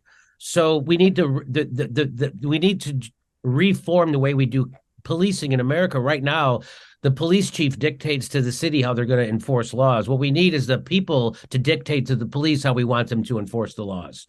Like, instead of the cop deciding he's going to arrest your kid if he's out on curfew, you say, no, this is how we want you to handle this. This is how and so it should be the other way. And there should be oversight and to the police. But the problem is, like, just what happened in Colorado, they get a civilian oversight police, right, to keep an eye on the cops, and then somebody who's the most outspoken, they get that person kicked off because they're anti-cop. It's like, well, you're supposed to have someone who's anti-cop on the fucking board, and you have someone who's pro-cop. That's the whole fucking point of it, the civilian oversight board, right? What the fuck you gonna call? So anyway, I don't think we'll ever fix the policing in America, and they hire people right out of the military, which is the opposite of what you want. And they don't teach cops to serve and protect or de-escalate. That's also another big problem. They always teach them to think of the deadly threat is right around the corner, the next guy. But just we also see that being a cop isn't easy either. I mean, like, it's an incredible stressful thing, and I'm not condoning when they use extreme force at all, but I mean, like, nobody calls a cop on a good day except for maybe a bachelorette party, right? That's about it. That's the only time you get. But man, they walk into some, and again, we get into social media with these videos coming out now, which we can get into how much of that is real, how much is that is being, and you can call me crazy conspiracy guy. I remember this. Have you ever heard the Amazon show The Boys? No. And there's something called the Revelation of the Method, where they tell you what they're doing. And there's this episode, it's about like anti-heroes, and it's all these superheroes, but they're bad guys. Like it's kind of like politicians, right? They present themselves as loving, but behind closed doors, they're like really shady fucks, right? So there's this one second season, and there's this one woman who shows up, and she's like really a dark superhero. And this one of the leads is called Homelander. And he's kind of dating this super dark female superhero. And he walks in and she's on her computer. And he's like, "What are you doing?" She's like, "Well, I'm putting out some memes." And she starts to explain that what her and her agency does is they put out memes on both sides to rev up both sides, something called nonlinear warfare. And they rev up both sides to get them all to fight with each other. So when I watch some of these videos where you have, let's say, black youth attacking somebody, and I go, what is the purpose of this video? Is this video to inform us what's going on, or is it to cause division? So now you pick what side of this thing going on. Like a great example is the pregnant woman with the bike in New York. And the story goes back and forth each time. Like, okay, she's just trying to get her bike and she's yelling stuff. And now it's a Karen situation. Then you find out, oh, she actually registered the bike and it was her bike. Oh, now we're on the Karen side. Oh, now you find out that kid who she's having the argument with had the bike all day, but for the one moment he had to get off the bike because the price goes up so much, she signed into it. So you're like, who's the good guy? Who's the bad guy? And it's just this perfect thing that causes division. And this is what, so it's like, what is real? Was like, so my whole thing is like, how much of this is just the intelligence agencies causing division and fighting with it? Okay, so let me here's my theory on that, right? So it's like the Black Lives Matter. Remember, they said you had to stay 6 feet away and wear a mask, and this is going to kill you. But unless you're at a Black Lives Matter protest, so it just showed you how they could just compartmentalize and pretend that they were following science when they weren't. But of course, you saw the videos of the guys going off and breaking windows, and those were cops, turned out to be cops, and we showed that on our show. And of course, you found those pallets of bricks that just happened to be laying in the middle of the streets, and so there, a lot of those. In a lot of those places, the cops would just let them riot, right? That was like part of the thing. And that was part of what was happening with the Kyle Rittenhouse thing too, is that the cops wouldn't stop them from doing shit. And so my theory on that was now that we know that Russiagate was instigated by the FBI and political opponents of Donald Trump, from the Durham report, read it. That's why you're not hearing about it on the news, because it exposes the news as being 100% bullshit and Russiagate to be 100% fucking psyop by the FBI and the Democratic Party and the Hillary Clinton campaign. That's what the Durham report reveals. That's why you're not hearing about it on the news. But I think that just like the cops instigate violence at those protests, and we've known they've done this since the WHO back in the late 90s. So we've known that they do this. So I think that they were trying to create a sense of chaos so that people wouldn't vote for Donald Trump. It was all about the election. It was all about Russiagate. Russiagate was all about getting him. January 6th was all about criminalizing his political movement. And this was all very infiltrated with FBI psyops happening. I'm not saying that the Lives Matters weren't also organic, but I'm saying that there was a lot of FBI instigation also. We saw it. And that's what they do. And so I think they wanted to create this aura of, that's why they had to put fences around the White House. Donald Trump. So having this guy as president made people scared to death. And that was another way to throw the election. We know that the intelligence community lied about the Hunter Biden laptop in an attempt to influence and throw the election. That's what the fucking people do. They're paid liars. Like in the last guy who was the CIA, Pompeo, there's a famous video of him saying, well, when I was at the CIA, we were taught how to lie, cheat, steal. We gave courses in it, and this is what we do. And if we were talking, we were lying. And so so now that's what the fuck? So that I forget what my point was, but that was pretty good. Respect. Happens all the time. Do you think they're going to do the same thing again to Trump? Since he's running this year, you think they're going to throw things at him again in the next election? They're constantly trying. So this last thing, so here's the part that people don't know. They go, oh, a jury found him guilty of sexual assaulting this woman. First of all, it's a civil case. Did you know that in 2020, they passed a law, or was it, well, maybe it was last year. They passed a law to get rid of the statute of limitations on sexual assault cases like that, just for 1 year. Just for 1 year. And guess who got that law passed? The woman who filed that. She was instrumental in getting that law passed. So the Democrats in New York passed a law to make it possible for this woman to sue Donald Trump just for that 1 year. And if they did, they passed that law saying, oh, this is to help people, the victims who didn't get justice. We're going to give them one more chance. Why just one more chance? Why just a year? Why have a statute of limitations then? The reason why you have statute of limitations because there's no fucking witnesses now. That woman couldn't remember what year it happened, let alone 1 month. So then Donald Trump can't fucking validate where he was when she said it happened. So the fact that they got a civil court to say this doesn't mean fucking anything. People don't know that they literally passed a law so this woman could do this to Trump in a civil court and get this to that's exactly the shit they would be doing to Bernie Sanders. That anybody who's outside and they want to control this is.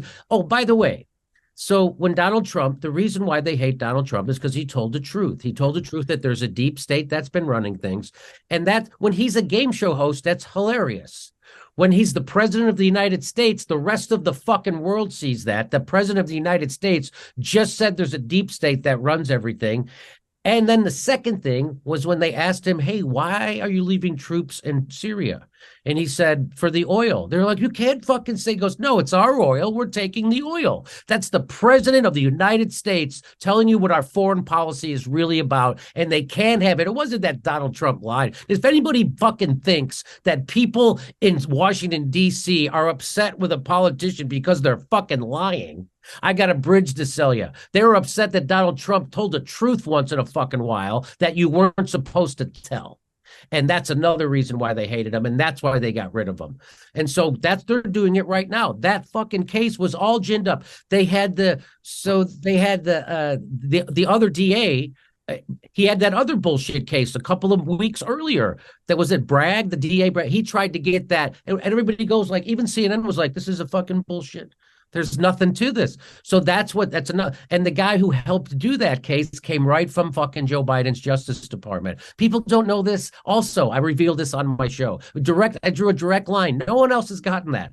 So when they went into his closet, what the fuck do you think that was? There were FBI guys that now been revealed. They didn't want to do that. They were like, we shouldn't be doing this. Well, this is fucking crazy that we're doing this. And so anyway, so yes, they're going to keep doing. They've tried to criminalize. So that's the irony is what fascist dictators do is they criminalize their political opponents and they say they're enemies of the state. Well, that's what Joe Biden's speech was when he had all the red light. He said that MAGA and Donald Trump were enemies of democracy. Well, the irony is that's what fascist dictators. And I know that because Cornel West said that's why he didn't like Donald Trump, because Donald Trump criminalized his political opponents with Hillary Clinton and said lock him up. Well, that's what they've been doing to Donald Trump since the day he got power. They've been trying to fucking lock him up and find a way to get him in prison. And we have the text from the FBI guys who were in charge of the Crossfire Hurricane investigation saying, we're going to get rid of him. We're going to find a way. He's not going to be president. This is the guys in charge of the investigation inside the FBI who then went on to lie to the FISA court so they could get a fucking a phone tap on it. So anyway, so just so you know, they're doing that all the time. They were doing it while he was president. So this is the deep state. This is the permanent state. They're the people who the CIA doesn't work for the president. The CIA works for the fucking billionaires who also own the president. They all work for the same handful of fucking capitalist billionaires, and they always have. And it's the oil industry. It's Wall Street. It's big pharma. And that's it. That's why we hate Venezuela. Why? Because they got more oil than fucking Saudi Arabia, and we want some of that fucking oil. And as soon as I found out that Venezuela had more oil than Saudi Arabia, I knew that we were going to have to bring their people some democracy. And that's 100%. They already overthrew them fucking twice already. So I'm sorry. Go ahead, Sam. No, a couple things. The trial was in that Trump, all the libtards were all excited about Trump found guilty of sexual assault. They don't understand the judge's instructions was anything, any unwanted touching. He literally was like, if you touch your shoulder, that is sexual assault. So they made it so even if she was like, hey, watch out, you're gonna fall, she could say that was sexual assault. So he basically set up, and we can get into the activist judges. Do you know who that judge was? Do you know who that judge was? No. So there's that Donziger case, the guy who prosecuted Exxon for spilling oil, and I think it was El Salvador or some South American country, and he got like a $8 billion lawsuit against them. They fucking put that guy on house arrest for like 3 years for nothing, for absolutely nothing, and he was the judge that did it. And so that guy's working, he's got right there corrupt, and so they got that guy to be the judge in that case. Oh, snaps. I didn't know that. Stephen Dozer, I believe is his name, is the lawyer or whoever was doing the suit. Now I don't. Now so I want people to fact check me on that. How about that? Because that came up on my show. How did I know? How do I know this? How do I know that fact? I don't know, but fact check me. So I'm not gonna. I'm 95% sure on that one. That's good enough on this show. So the final things two final things I want to talk to you about is so we have January, we have the governor kidnapping. We've talked about that. And then the January 6th, and these are things that were going to be high impact events that to set up basically the domestic terrorism department of Homeland Security, and which is when you get labeled a domestic terrorism, your constitutional rights are gone. And now we get to where we're Russia, we're China, where now you disappear. Yes. Well, censorship, the reason why they've been doing so much censorship is because it's harder to disappear people. They'll do it, and they've done it. They've disappeared presidents. They'd kill Kennedy and his brother. And RFK Jr. now says so. So that's a conspiracy theory, I guess. And what was your question? My question is why doesn't anyone see what they're doing right now? Why doesn't anyone on the left understand how dangerous this is, and that just because right now you're agreeing with authority, which is, you see all the great memes about how basically, it's like I agree with the media, corporations, and the government, but I think I'm raging against the machine, right? So it's like, how do people not see what's at work right now, and how much of a danger it is to our constitutional freedoms, that if this Homeland Security domestic terrorism basically department gets installed, we're all fucked. Oh, so it's worse than that. There's this WHO treaty, right? Do you know about that? Yeah. So they passed the international health regulations, and part of them is that the WHO now gets to dictate when there's a lockdown, when there isn't. It gets to you have to share all your things with them. They get to say when there's passports. They get to control everything. And so we're a member to this treaty, the United States. And the way it works is you don't opt in, you opt out. And so this passed a year ago, 12 months ago, this already passed. And so then you have 18 months left to say you are opting out. You don't want to go along with this. Well, there's only 6 months left. And you know who does it? Not the Congress, but there's a person appointed that is our representative to the WHO. I don't even know who that is, but that person's not elected. And so that person has to say that they don't agree with these new international health regulations and opt out of that. And no one's even talking about it. It's not on the news. No one's even talking about it. It's just going to go through. So there's shit like this happening. And, I would never have believed any of this stuff until COVID. And when COVID happened, it was one crazy, big, huge lie after another, that people believed. And that's the scary part. And, people need to read RFK Jr.'s book to find out what the truth is about Anthony Fauci, and that he's a criminal of the highest order. And again, I want to remind people, the Dallas Buyers Club, the bad guy in that movie was Dr. Fauci. And you see how they control, it was funny. I saw that Neil deGrasse Tyson was talking about, he was talking about the and it's all about a consensus. That's what matters. It doesn't matter what one guy says or another guy. Well, how do you come to a consensus over things when you are censoring the leading scientists and doctors in their field? So you're coming to a consensus without the brightest guys in the room? What kind of a fucking consensus is that, Neil deGrasse Tyson? So, yeah, we are run by the deep state. That is fact. That's why they can't have Trump, and that's why they're doing everything to get rid of him. And they don't want to have to kill him. That's why they do all this other stuff, right? Because that could start a real revolution that gets them, overthrown. But so yeah, it's way worse. If you can think it, the CIA has a plot for it. I mean, they don't care. The thing about the Ukraine is that suckers in America think that we care about the Ukraine people. This is just a proxy where they had a plan to blow up the Nord Stream pipeline before Putin ever invaded the Ukraine. 100%, dude. People don't even know that. This is 100% about NATO worrying about Germany coming together with Russia. So you got Germany's capital and engineering and Russia's manpower and their natural resources. And we have feared that for decades and decades. And so the people in America don't even know that NATO's expanding. NATO isn't a defensive organization. What the fuck is wrong with you?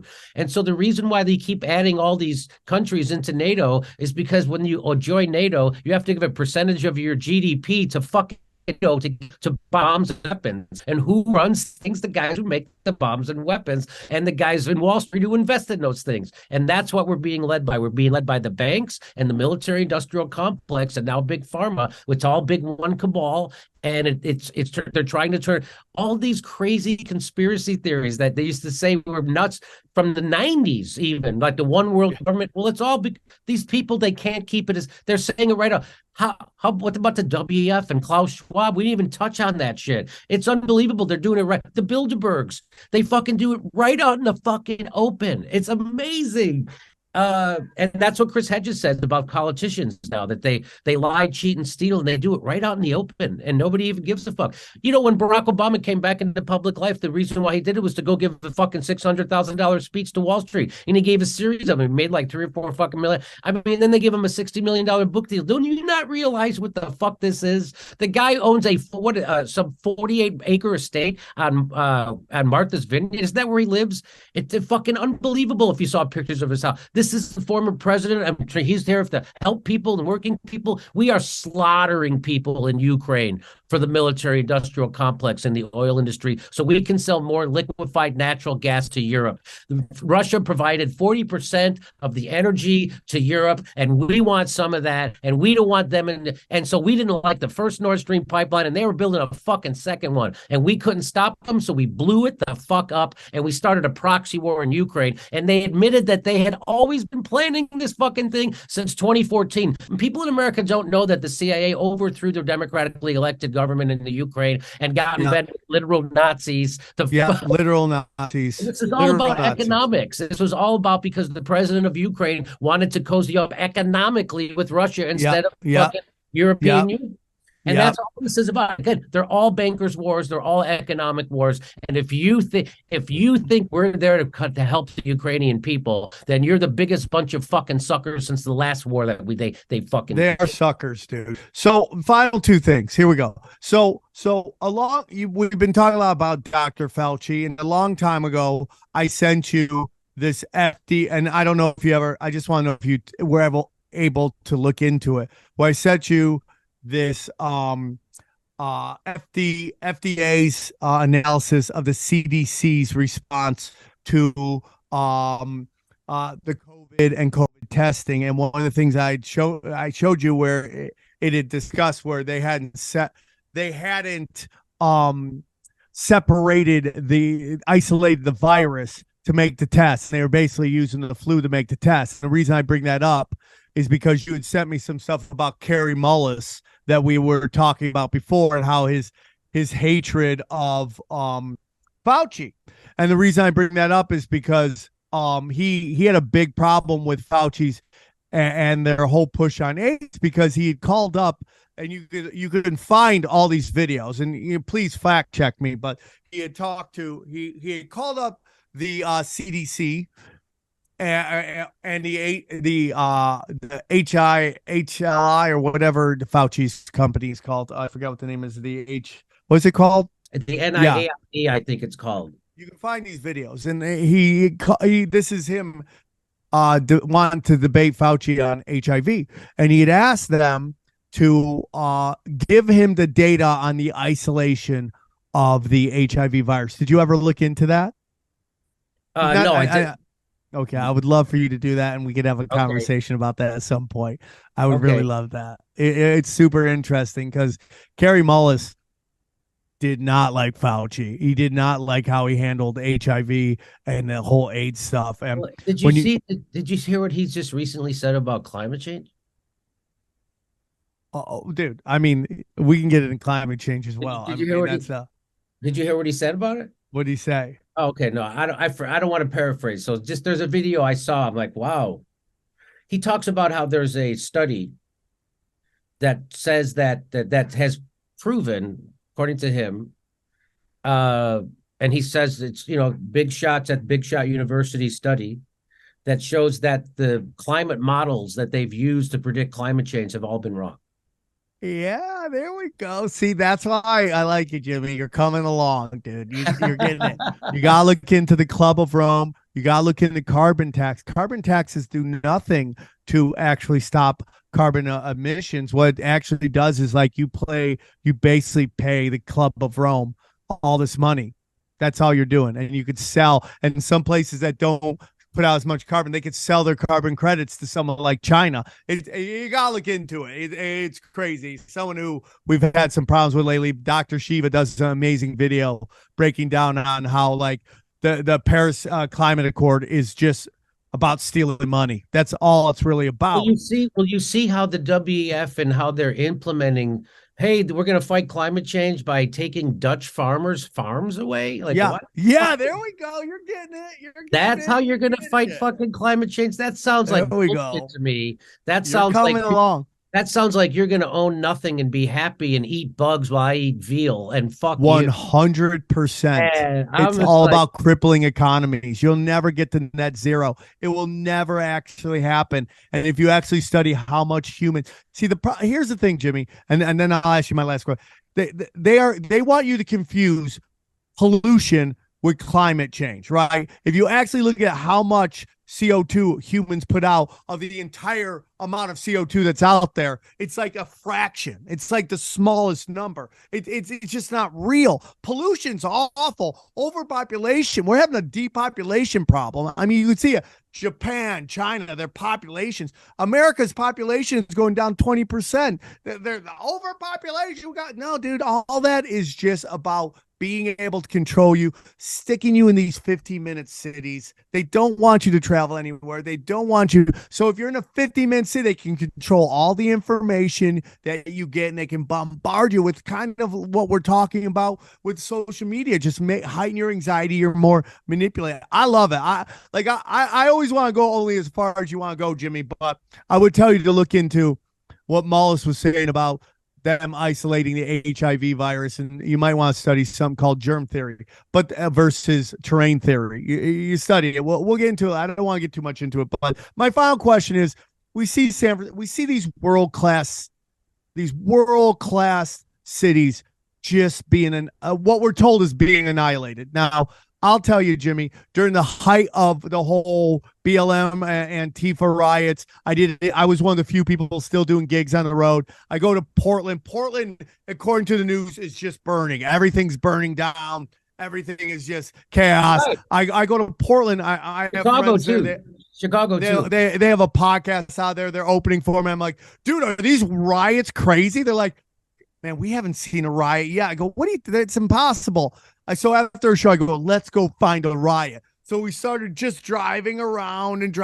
We find this little park. There's about 50 people there. But the way it's shot, it's like chaos. I'm like, people are drinking coffee. They're enjoying Starbucks or water. They're picking up dog shit next to the riot because they don't want to pollute the area. It's like crazy. So we live in this where San Francisco, Philadelphia, Chicago, New York, LA are just being destroyed. Is it happening? And if it is, how do you think that we fix this problem? That's the last question I got to ask you. Well, so my overarching message at my show is that, people like Bernie Sanders and people like AOC and the squad, we would be better off if they actually weren't in government, because they give people false hope that there's someone inside the system fighting for you. And the real change isn't going to happen until people figure out that the system is not going to fucking do it for them, right? Till they give up on the system and they take power in their own hands. Like, I always point to this guy, Christian Smalls, who was a guy who worked for Amazon and a fulfillment center on Staten Island, right? And a black guy, and they fired him at the beginning for whatever the fuck he was doing, standing up, telling the truth about whatever was happening there. And so they fired him, and so he started a union there. And who lives on Staten Island, it's a bunch of fucking Trump voters. And so he got those guys to organize a union together. And the way he got that done was he got them to organize around one idea, and that was, it's us against the man. Are you ready? Are you in? It's us against the man. We have a shared common interest. I'll tell you how he didn't organize that union. He didn't go to the shop floor and go, hey, who here is a Trumper? You're out. Who here is a Proud Boy? You're out. Who here doesn't like trans people? You're out. Who here is a Boogaloo Boy? You're out. Okay, who here is a gun nut? You're out. Who here is a libertarian? You're out. Okay, who's left? Now we're going to organize you against. That's not how it works. So you have to organize along class lines. And that's what people don't realize when they say it. People who vote Democrat like to say we have to organize along class lines. What that means is organizing with Trump voters. That's what that fucking means. And coming together to oppose, because they'll also oppose empire. I can join with them on opposing empire.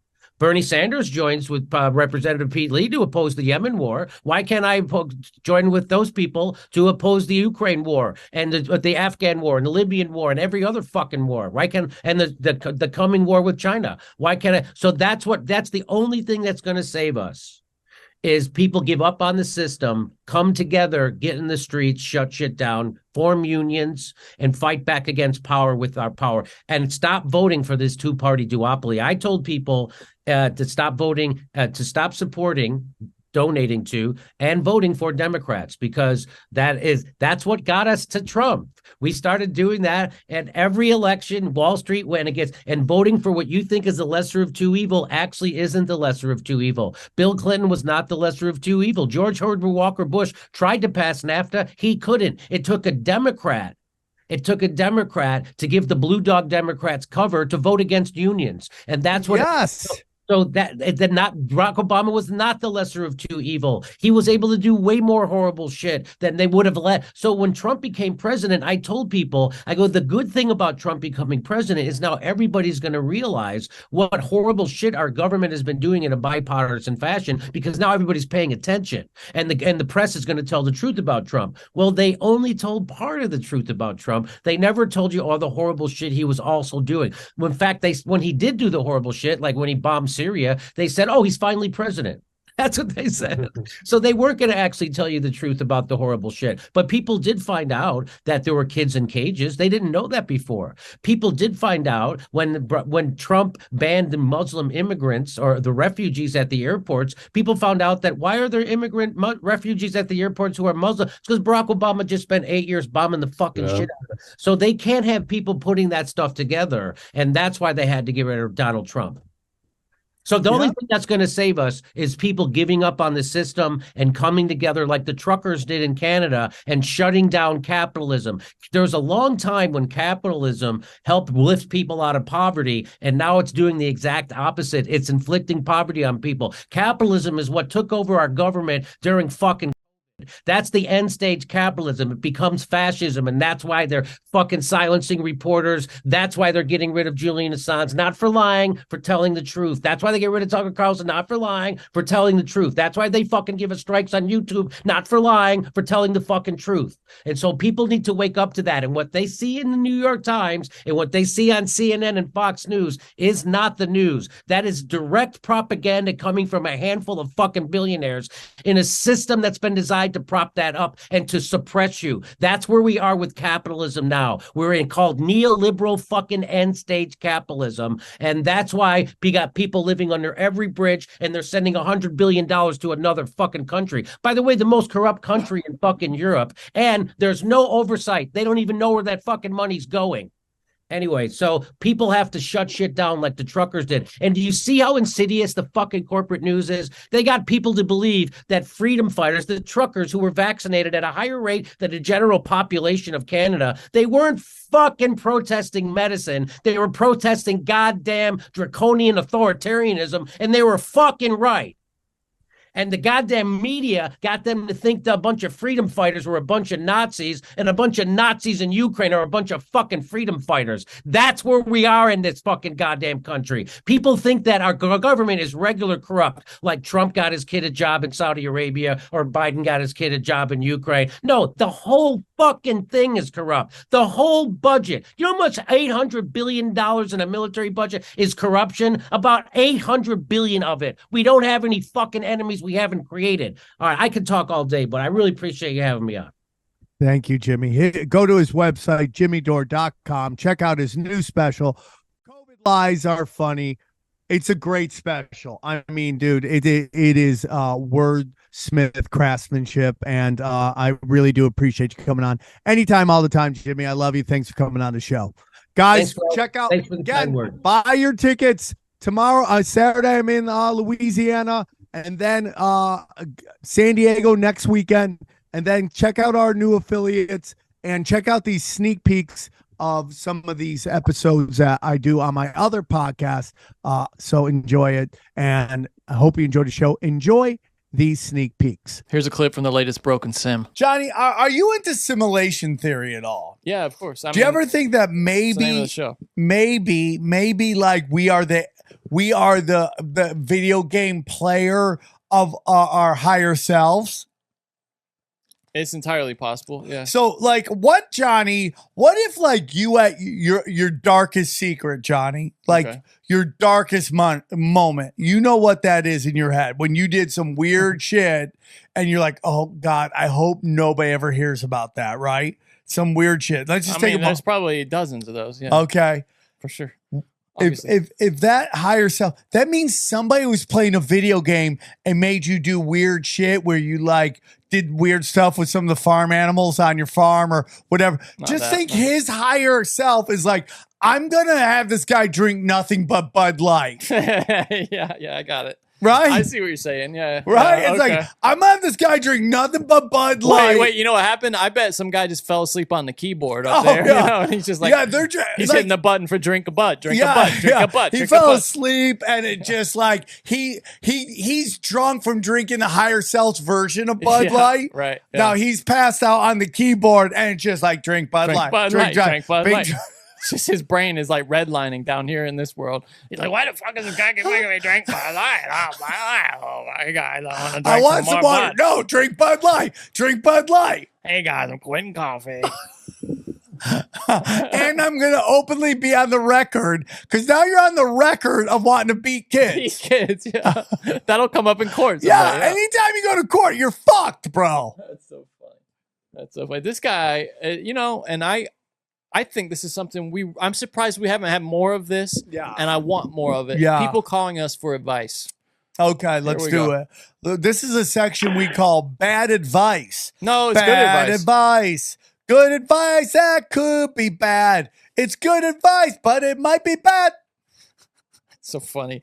I had this idea to get Jason to do advice. Oh, yeah. And I wanted him to do that so bad. Well, it was my idea, but I pitched it to him as you give advice, Jason, and try your hardest. And I knew it was going to be not good.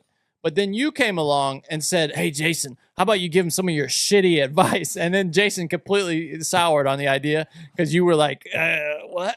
Yeah. Why don't you give him shitty advice? Well, what I meant is and he was insulted by that. So then he didn't do it. Okay. All right. I'm sorry, Jason. Please list the 5 times it would have been so funny. You got it right. It would have been so funny. Here we go. Hey, Sam. Hey, Johnny. What's up? My name's Nick. I'm calling you guys from Emeryville, California, which is just across the water from San Francisco.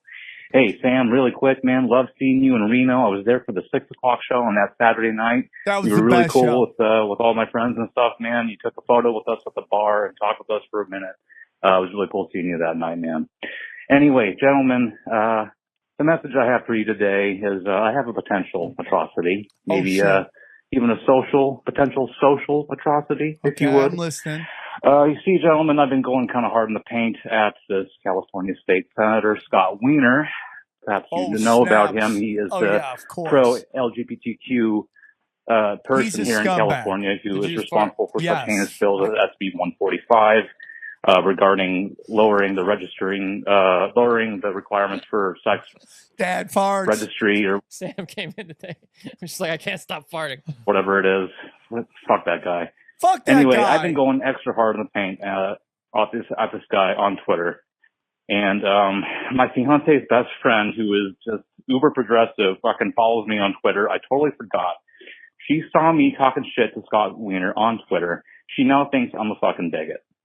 And, well, guys, I don't know what to do here. She has agreed to have a conversation with me about it. I don't know when it's going to happen, but I'm really not looking forward to this conversation, gentlemen. I'm going to have to be as honest with her as I can. But how honest do I be?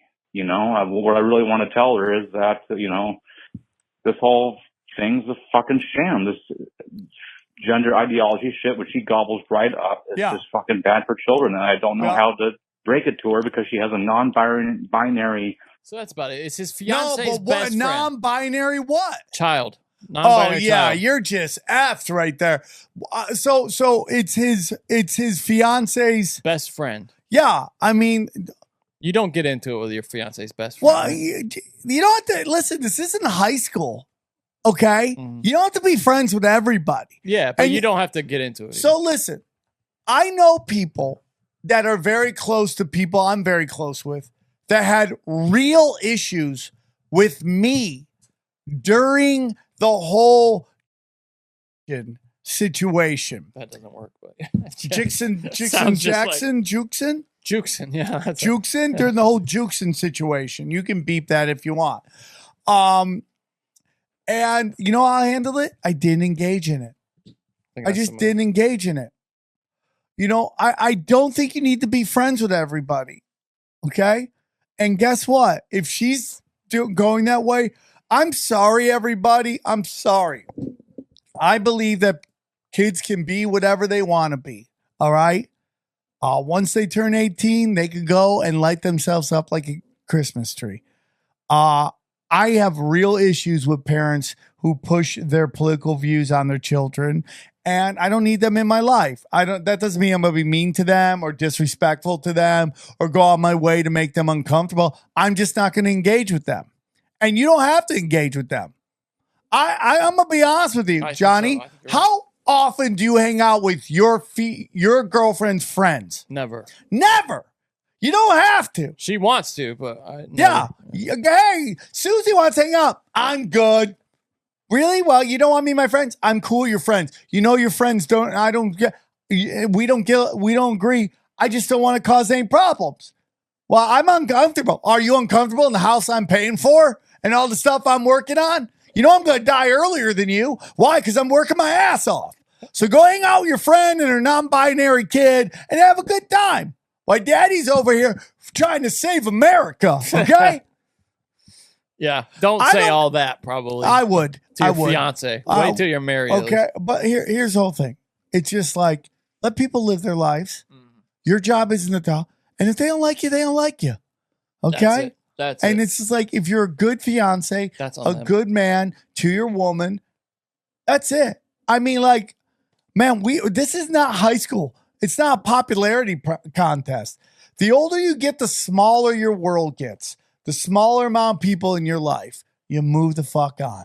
That's my opinion. You don't have to tell her anything. She can think you're a big. I know tons of people think. One of my favorite people on the planet. We have could not be a more opposite view of January 6th. And guess what? I don't care because I love him and he's my friend and I'm not going to engage him. Well, he's talked to me like about it. And I'm like, okay, you're wrong. In my head, I just don't engage in it. Tell me now, is that a change of heart that you've had? Because I feel like an older version of you would not take that same Oh approach. yeah, well at the beginning I didn't understand what I was getting into. You know? What do you mean? Like when I started like tinfoil hat and all that stuff, I really thought like, oh man, I gotta save humanity. Oh, got it. Okay. And now I realize I can't save anybody. I gotta save myself. Rules of the Ronin. Rules of the Ronin.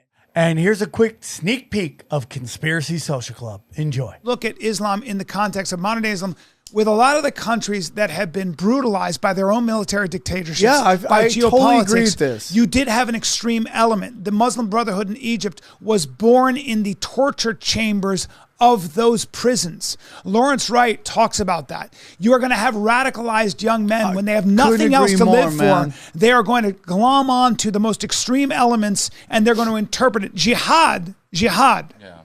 The root of jihad in Arabic is struggle. It means struggle. It always meant the struggle that a person has within their own heart between flesh and spirit. When the media takes the most extreme elements, and they're getting better at this, and they just showcase the most extreme Muslim who's killing people. Yeah. Stop, don't equate ISIS with Islam. Please. I totally agree with that, Brian. All right, guys, real quick before we're done, we want to tell you about all of our affiliates. It's a great way to support the show. As you know, fiat money is chaos. Okay, fractional reserve banking, dangerous. The best way to get out of it is precious metals, in particular, silver and gold. And that's why we're working at Wise Wolf, okay? Wise Wolf, silver and gold. Just go to samtripoli.com or samtripoli.gold and you could join. And he's hooking you up. They got great you can either buy single time or you can sign up for their program where you can buy up to $500 a month. I'm doing it. I hope you can too. We also have everybody at Eagle Research. That's right. Eagle Research, AquaCure Mobile, Model AC50 brown gas, hydrogen brown gas. The guy who makes it says it's secure. People are using it. Check it out. Just go there, use the promo code tinfoil hat, 3 words, and get a discount. Go back to the main page, Sam Tripoli. You will get you get a discount with the promo code tinfoil. And then our good friends over at Haley Ray CrystalShop.com. Go to the promo code is Swarm15. Get 15% off all your crystals, all your quartz, all you name it. What do we got here? Look at all this stuff. All this stuff. All the best. You can do it right there. It's all part of the best crystal shop on the internet. Jewels, bracelets, clusters, you name it. Oh, look at that. Look at that. Candles, you name it. You got it. Swarm15. Thank you for supporting the show. We love you. And thank you so much for your support. We go deep, homeboy. Aaron, open your mind. Drink from the fountain of knowledge. There's lizard people everywhere. That's some interdimensional shit.